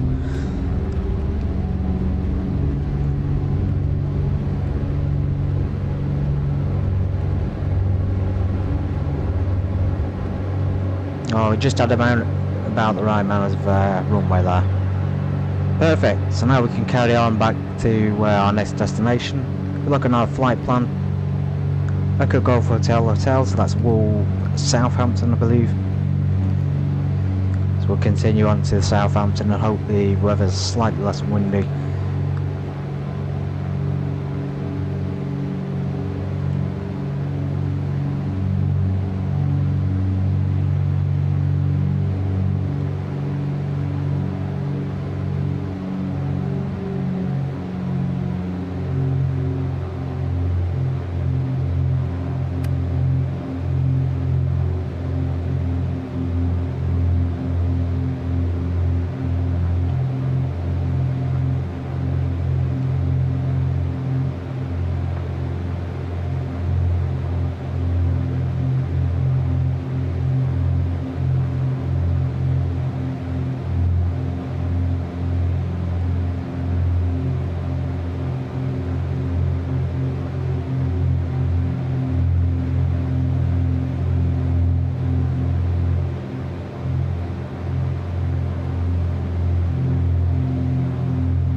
go back up to our initial cruise altitude of 4,000. We were about 4,000 in the beginning, so it's a safe altitude to make sure we don't come across any other terrain and probably aircraft. There's no aircraft on X-Plane 12 to worry about. Unless you're on VATSIM, of course. I did say I was going to do a VATSIM stream, so it might be worth doing one in the future in this aircraft for VFR flight.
Of course, Southampton and other dockland areas in the United Kingdom used to have quite a rich business. Of course, the docking business and the ship business used to be a lot better in the past. It's not so good now. We still import and export things, but the docks are certainly not as busy as they once were. There's certainly not as many available. Southampton, I believe, is still being used, but as a combination of things, so we'll have to check it out. If you're not familiar, just have a look online, Southampton docks. I believe that's where you can depart on cruise ships as well, so we might see some cruise ships.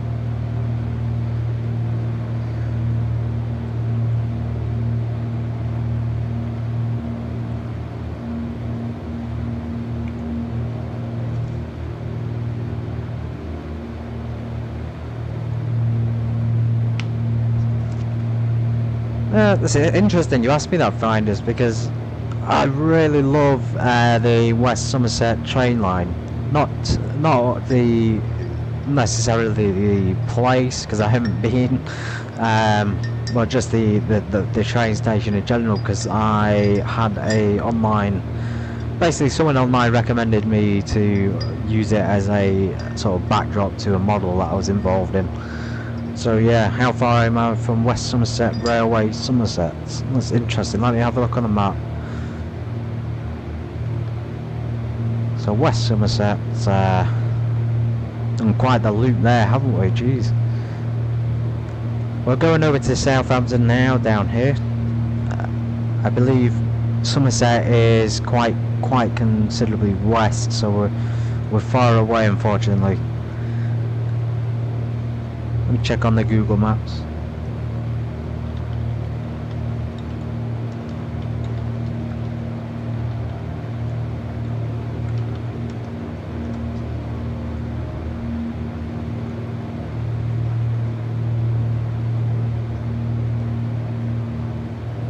Yeah, we're quite far from Somerset, the train station.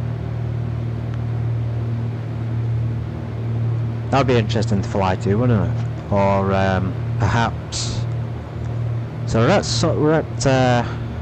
Let me get my bearings. We're at Bournemouth, aren't we? I keep saying different things. Let me check. Bournemouth, yeah. So Bournemouth. I guess we're closer to Somerset than we were earlier. We've covered a heck of a lot of ground though. We set off from Biggin Hill Airport and we've gone a heck of a long way. We've gone all the way along the south coast. We've gone past Brighton, Portsmouth. Chichester, Bognor Regis.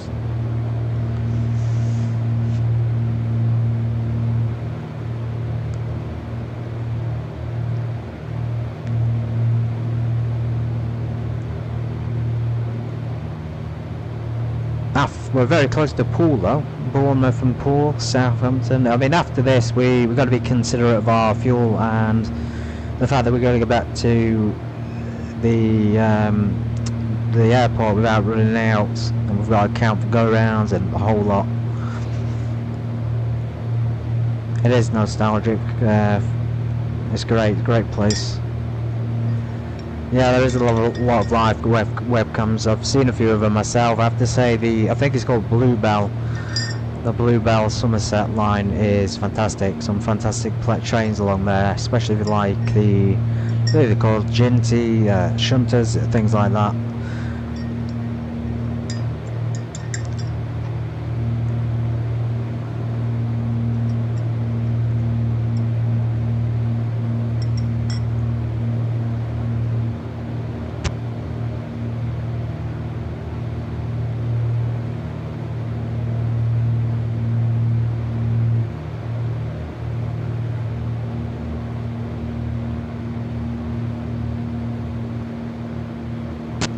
Okay, so I've checked the distance. We're over 100 miles from Biggin Hill.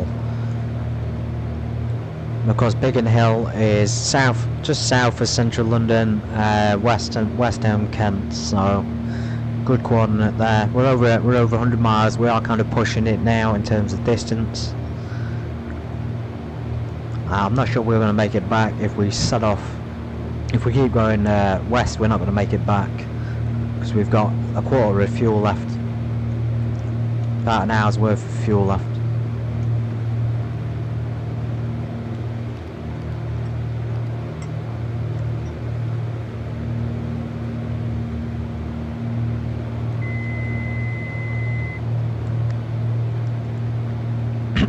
In fact, excuse me, I'm going to program the waypoint into Biggin Hill now, just because I am concerned about not getting back. So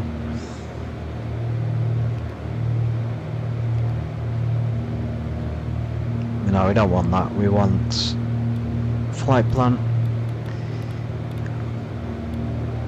Everything in UK is Echo Golf. You'll notice it's called an ICAO. It's basically an airport identification.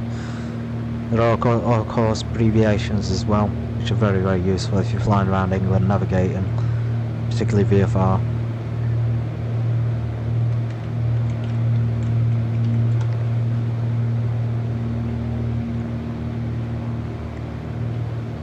So Echo Golf Kilo Bravo is Biggin Hill, so we want Kilo Bravo.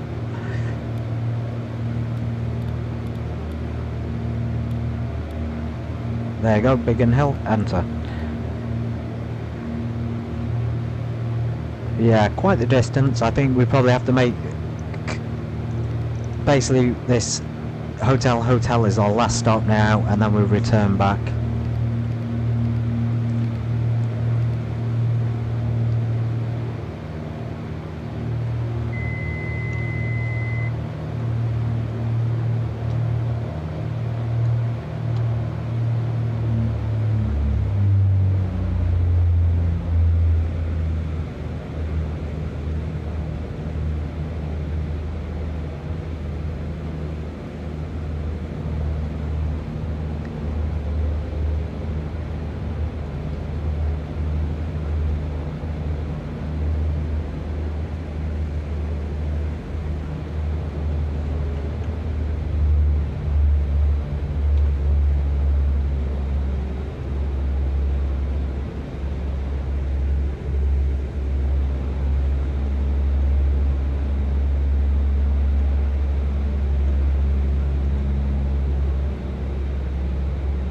.08. So our target runway.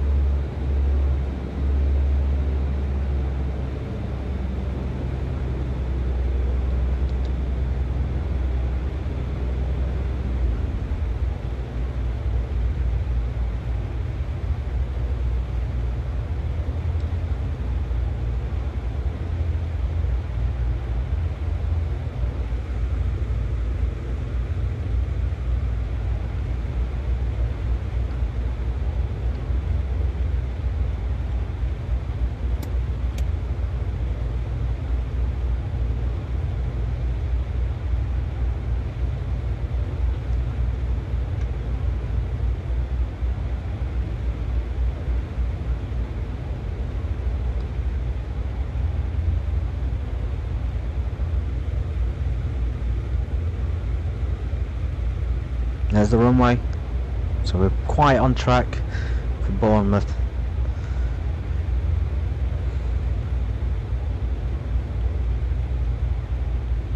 Again, we're slightly off. Just because we're not doing a proper circuit pattern, we're just sort of estimating our arrival points and turning onto base and final when we see fit.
Okay, very soft on the back landing gear, very hard on the nose. Probably need to inspect it. Definitely need to inspect it. This Bournemouth airport is a major airport. As you can see, it's got one heck of a lot of facilities, heck of a lot of planes. That's probably a training plane back there, practice for firefighting procedures. Yeah, let's check this out. Looks like we found a real good one again. Got Ryanair. I've never been to Bournemouth Airport. I usually depart from London Gatwick.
There's the EasyJet Airbus,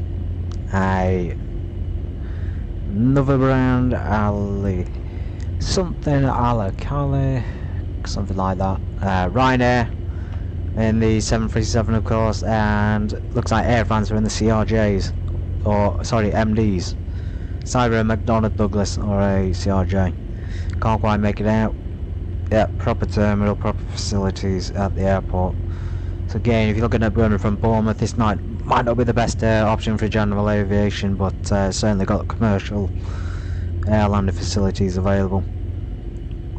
Yeah, they got all the equipment, they got the pushback, the baggage handling, and I haven't seen any firefighting stuff. I'm assuming that Maybe they're parked over there somewhere. Ah, we have got general aviation aircraft. They're just slightly off to the right there. Okay, that's very nice for Bournemouth Airport.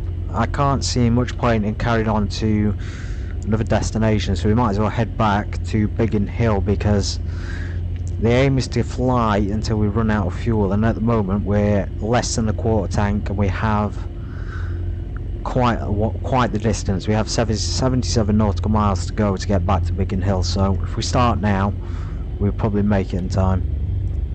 We've got to account for the fact that the crosswind and things and the headwinds are going to make this more difficult and burn more fuel. So let's get going again. Fantastic. It's going to be good to do this flight, a similar flight, in later conditions in the evening, so we can see the beautiful sunset.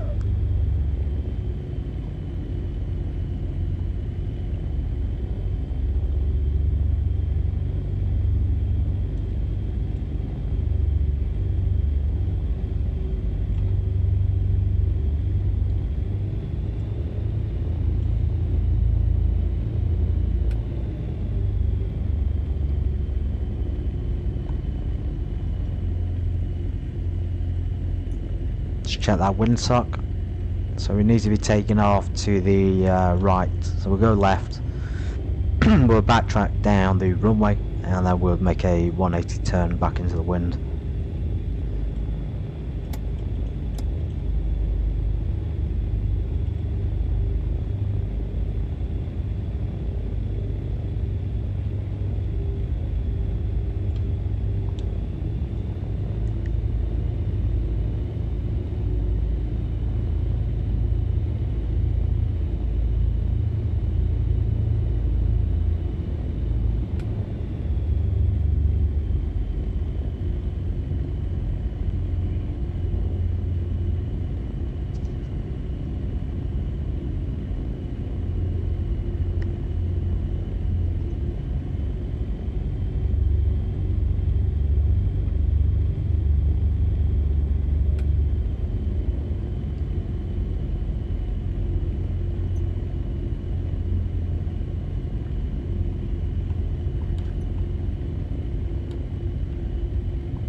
T's and P's in the green. Advance that throttle. Build up the manifold pressure. See the RPM increase. 80 knots. V1. Rotate. Positive rate climb, gear up.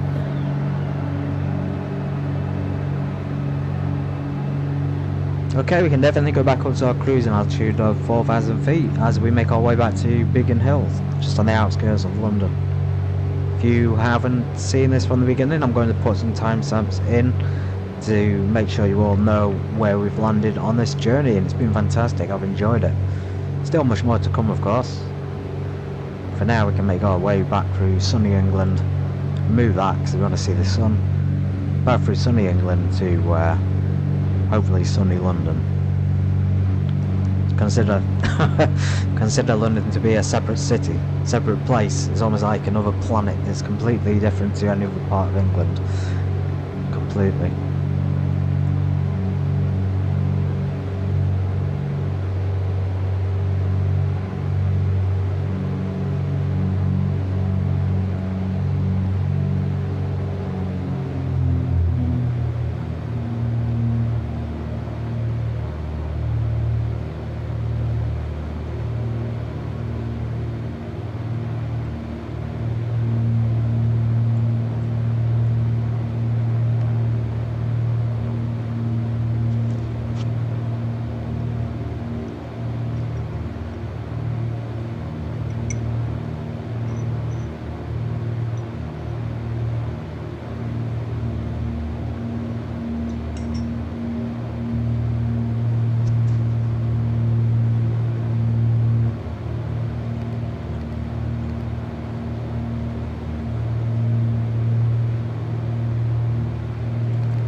I think we'll follow 070 heading and maintain 4000 for now.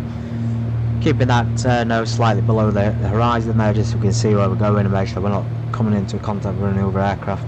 Should really clear left and right, so clear left and just before we make a turn, and of course clear right before we make a turn, just to make sure there's no other aircraft. As I've said before though, X-Plane 12 doesn't have other aircraft on it, unless you connect it to a network like VATSIM. We'll be doing VATSIM on the next one, and we'll be doing the Beechcraft Baron on, I think we're going to do on a Friday. We can save the airliner flight, do the airliner flight tomorrow possibly. Leaves Riga to Svalbard tomorrow.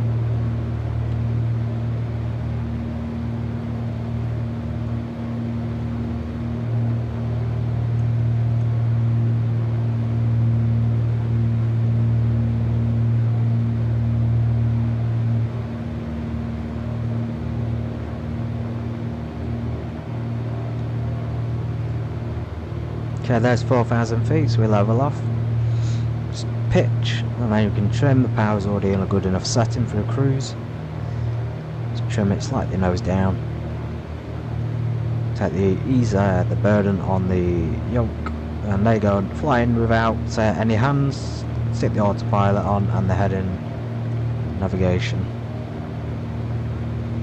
It will correct, but it should go back to 070 in a moment. There we go, it's just pointing us onto that sort of magenta, pink, purple line. I am incredibly impressed with the graphical sort of the lighting textures, the shadows, amazing work. And the realism of the aircraft, the feel is very good as well. Okay, so we have an estimated time of arrival for Biggin Hill. Saying 26 minutes, let's hope we can make it in time. Fuel tanks are down here on the lower right, just under a quarter on each. And I'll leave you to it. I'm going to let you enjoy the peace and quiet on the way back.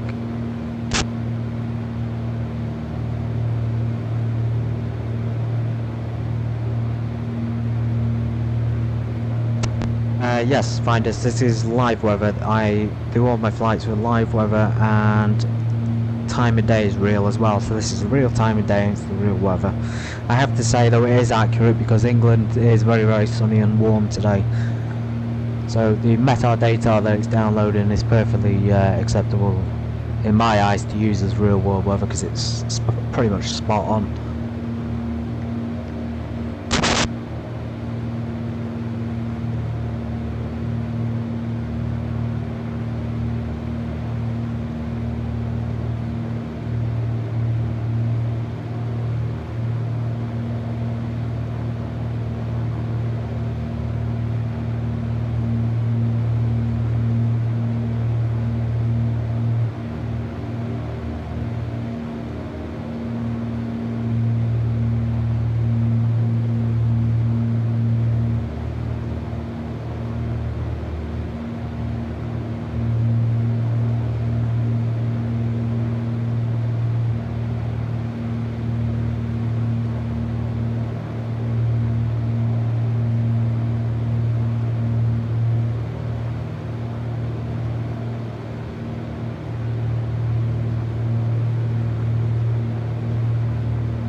think this is a good time to just mention while we're cruising is, despite having a band of green, yellow and red on the speed there, our airspeed indicator, we can actually fly quite fast.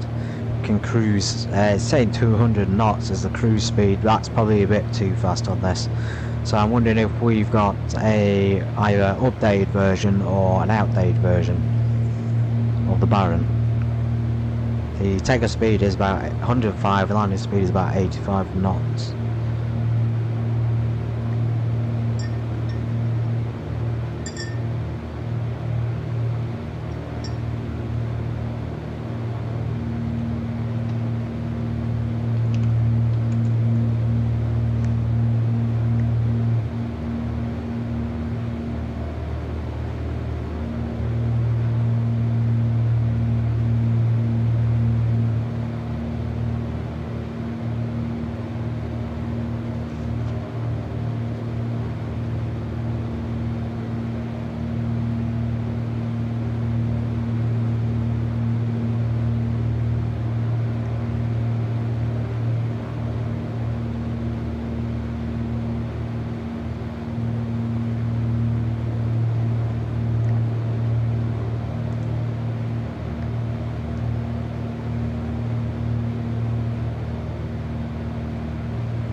Amazing views from the Baron 58. And I forgot to point out some of the interior features. This is a very cool plane. It does have workable lights in the cockpit. The back seats. So first of all, I think we should look at the actual seats themselves. I think they look very good. It looks like a well-made aircraft. It looks like something I would be happy to be seen flying. So yes, very worth it. Very worth the cost. I think they're about $1 million brand new.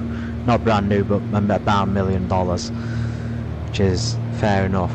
Yeah, so standard kind of cockpit layout. You got your instruments, your radio panels, engine instruments, and then your switches down here. Central console has the throttles, of course, the trim. We close those. We've left them open most of the flight, but we're happy to leave them closed. Temperature on the air is a bit low there, so we'll keep them shut. So it should increase now to the green zone, or perhaps not. Anyway, so yeah, cockpit we have in the exterior. We have 1, 2, 4 seats for passengers. Nice cup holder. and other things. Let's just do a sneaky tricks. So yeah, it's a pretty nice cabin, nice carpet. You have your lights, they don't work. Yeah, so you could be flying a family down, or perhaps your family, or perhaps on a business trip.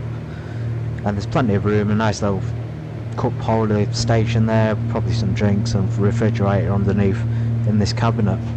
Of course, you got the double door here to open up, which is going to allow you to stick some baggage in the back as well. So yeah, I think in terms of general aviation, this is definitely one that you should consider getting if you're looking at buying an aircraft.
I think it'd be interesting to show you as well. Let's do a bit of ATC. So we're about 13 minutes away, but I think we should contact Biggin Hill now and get our approach. So let's request a visual landing.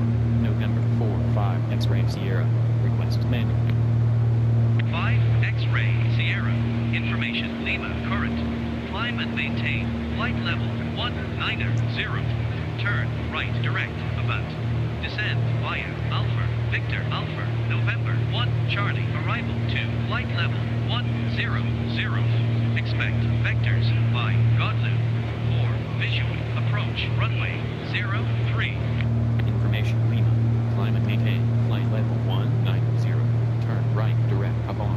Descend by Alpha Victor Alpha November 1 Charlie. Arrive to flight level 100. Expect vectors by Godlu. 4 visual approach runway 03. 5 X-ray Sierra. Okay, so I think we can forget about the ATC, and I'll tell you why in a second. Okay, I'll tell you now. The ATC is telling us to go to flight level 190, which is 19,000 feet. I'm happy to do that approach, but the 19,000 feet is not going to work, and the reason is we don't have oxygen or pressurization on the aircraft, so we can only go to about 10, probably not even 10,000 feet, and we'll start passing out. The pilot cannot go up to flight level 19,000. X-ray Sierra. You're off course. So we're gonna Turn left direct. Bravo India Golf. we're gonna cancel our approach clearance and just fly the approach he's given us. Big Hill Tower. 5 So he's giving us the approach. Avant 1 Charlie. 5 By X-ray Godlin. Sierra. Approach clearance cancelled. Resume on navigation. Approach clearance cancelled. Resume on navigation. 5 X-ray Sierra. Yeah, I forgot. 5 X-ray Sierra. Traffic service cancelled. Sometimes the radio is slightly annoying, so it's best not to engage with it because it doesn't work 90% of the time. 90.730. Goodbye. Traffic service cancelled. Squawk 7000. Free call London Heathrow approach 119.730. 5 X-ray Sierra. Goodbye. Okay, you would think if you request a visual landing they would just say make into traffic, but he's given us a whole. It would be easy to just say join overhead downwind or join downwind, but he's given us a whole approach He's given us flight level, which doesn't make sense for the approach. So yeah, we go down here, we click on proc, which is procedures, we select approach. Now we're going to be doing the, what's he giving us there? For runway 3, 03. So that's the arrival of Van 1 Charlie by Godley. So enter, load. So that'll take us on course with that.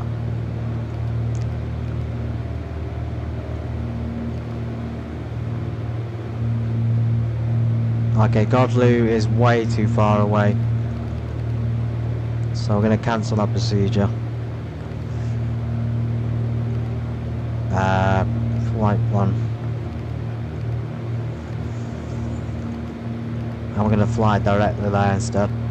It is a shame that you can't just have a radio call with tower and have it tell you that you have to join overhead. It's a shame it doesn't work, really. Request a visual landing, it should give you that option to do that instead of giving you this sort of convoluted route.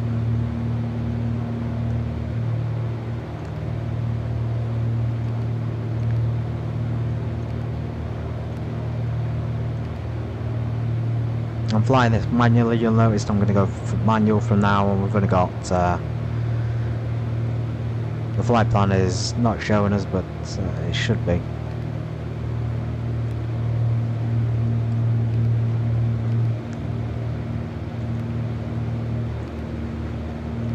There we go. Yeah, 10 minutes till we arrive at Biggin Hill. Fuel's looking pretty good. We are in the yellow almost, so just about going to make it in time.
Alright, we're inbound for Biggin Hill, our final stop, Biggin Hill.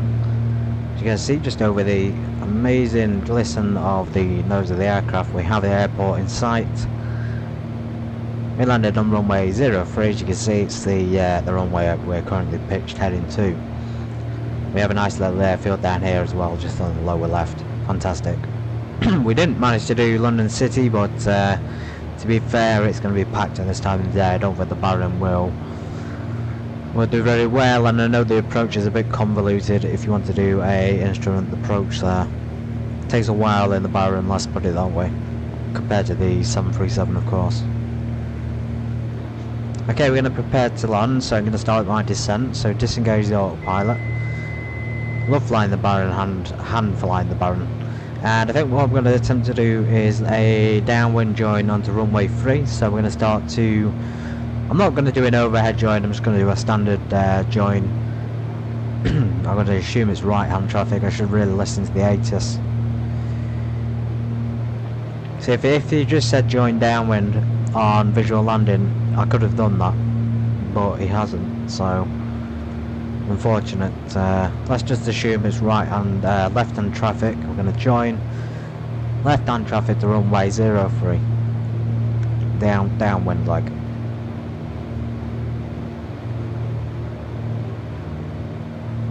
Approximately 2,000 feet.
Okay, we're over at the airport, so that's a good point to make our assessment where we're going to land.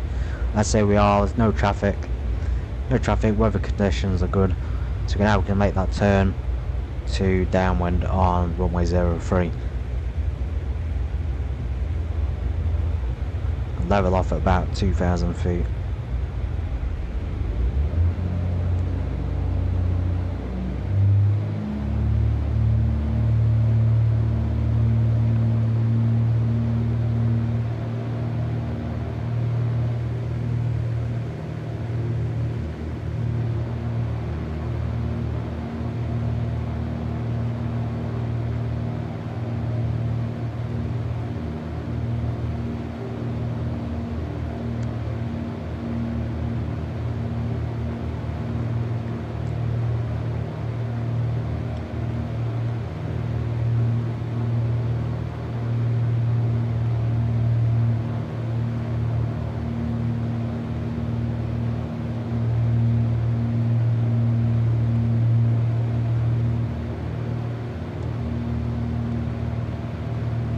Say run downwind like to runway 03, just slightly adjacent to the runway. Bring our speed down, and then if we're on this sort of leg, we'd say November X-ray Sierra or November 45 X-ray Sierra, or simply 5 X-ray Sierra, late downwind or extended downwind runway 03, and then we'd wait for the controller and he'd say 5 X-ray Sierra, clear to land, runway 03. At which point we can make our base leg turn, and then we're going to make our final turn. So the Baron is a twin piston aircraft, you probably noticed already, two engines both sides, sorry, 2 engines, one on each side, and therefore it's a lot faster than a Cessna.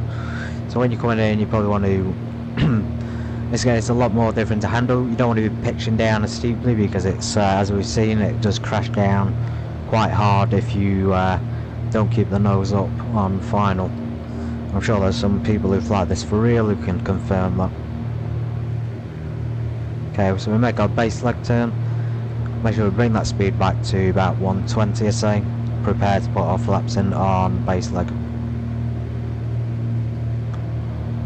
You don't need to keep looking at the runway. You can simply use our, we can use a compass if we want, or we can use our heading indicator.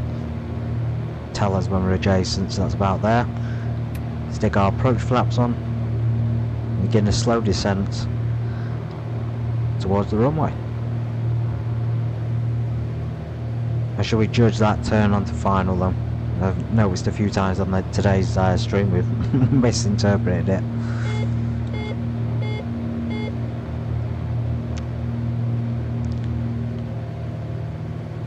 Okay, so that's probably about a good point to start our turn.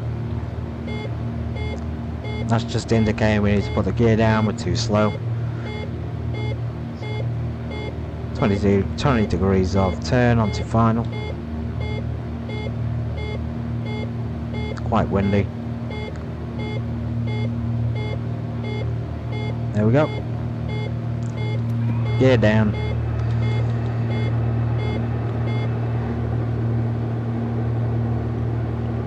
Landing lights on.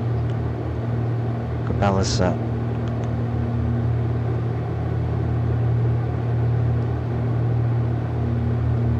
Very, very heavy crosswind at Biggin Hill today.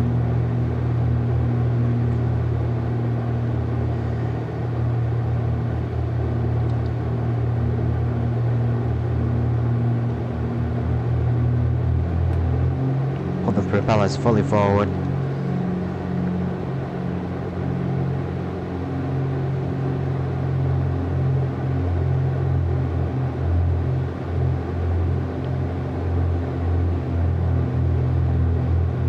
See the pappy lights there, we've got 1 red, 3 white, so slightly off, and then 2 red, 2 white means we're on path, means we're on the correct glide slope, means we should maintain that descent that we have now.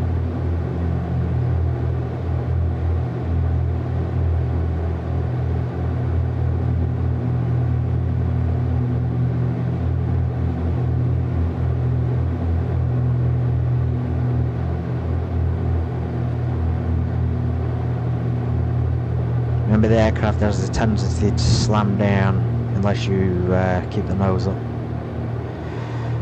Okay, there we go, nice strong crosswind. Slightly off the centre line. Oh my goodness, I think that's the 3rd one today we've almost killed our undercarriage. Right, fantastic. That's better than crashing, I'd say. We had a strong crosswind to contend with.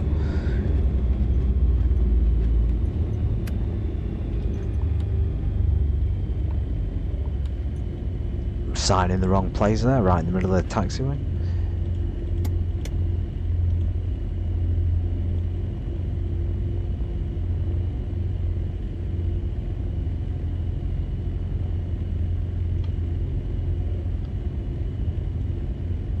Bit of chaos there with the fuel trucks. Oh, fantastic. Here's, okay, so if you're not familiar with Biggin Hill, it is quite a big airport. Mostly general aviation, but it does have its own tower. There's quite a lot of hangar facilities, as you can see there. I mean, we might as well park outside the tower and the main entrance, so we can. That's the terminal, by the way, for passengers. So I'm guessing they do regional flights all over, and I think that'll be where we terminate. To see how much fuel we have in the tank before we turn it off.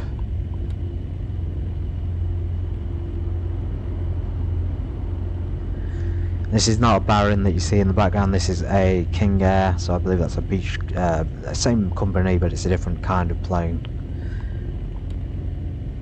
Okay. Random trolley in the middle of nowhere.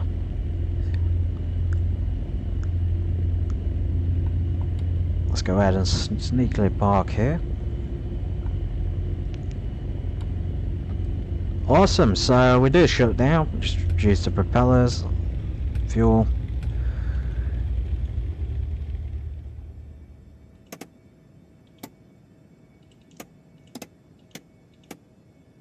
Actually, just before we turn the batch off, we are on the yellow, so we made it back just in time. That's pretty good.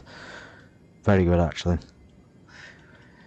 Yeah, if you've enjoyed that, I've really enjoyed that. Join me again for another flight. I think we'll do another one in the Beechcraft Baron 58 on Friday, and we'll go up to the north of England, and we might do an evening flight as well. So yeah, thank you for joining me. This is Biggin Hill, and I hope to see you next time. Take care. Thank you, Finders, and I hopefully see you on the next one.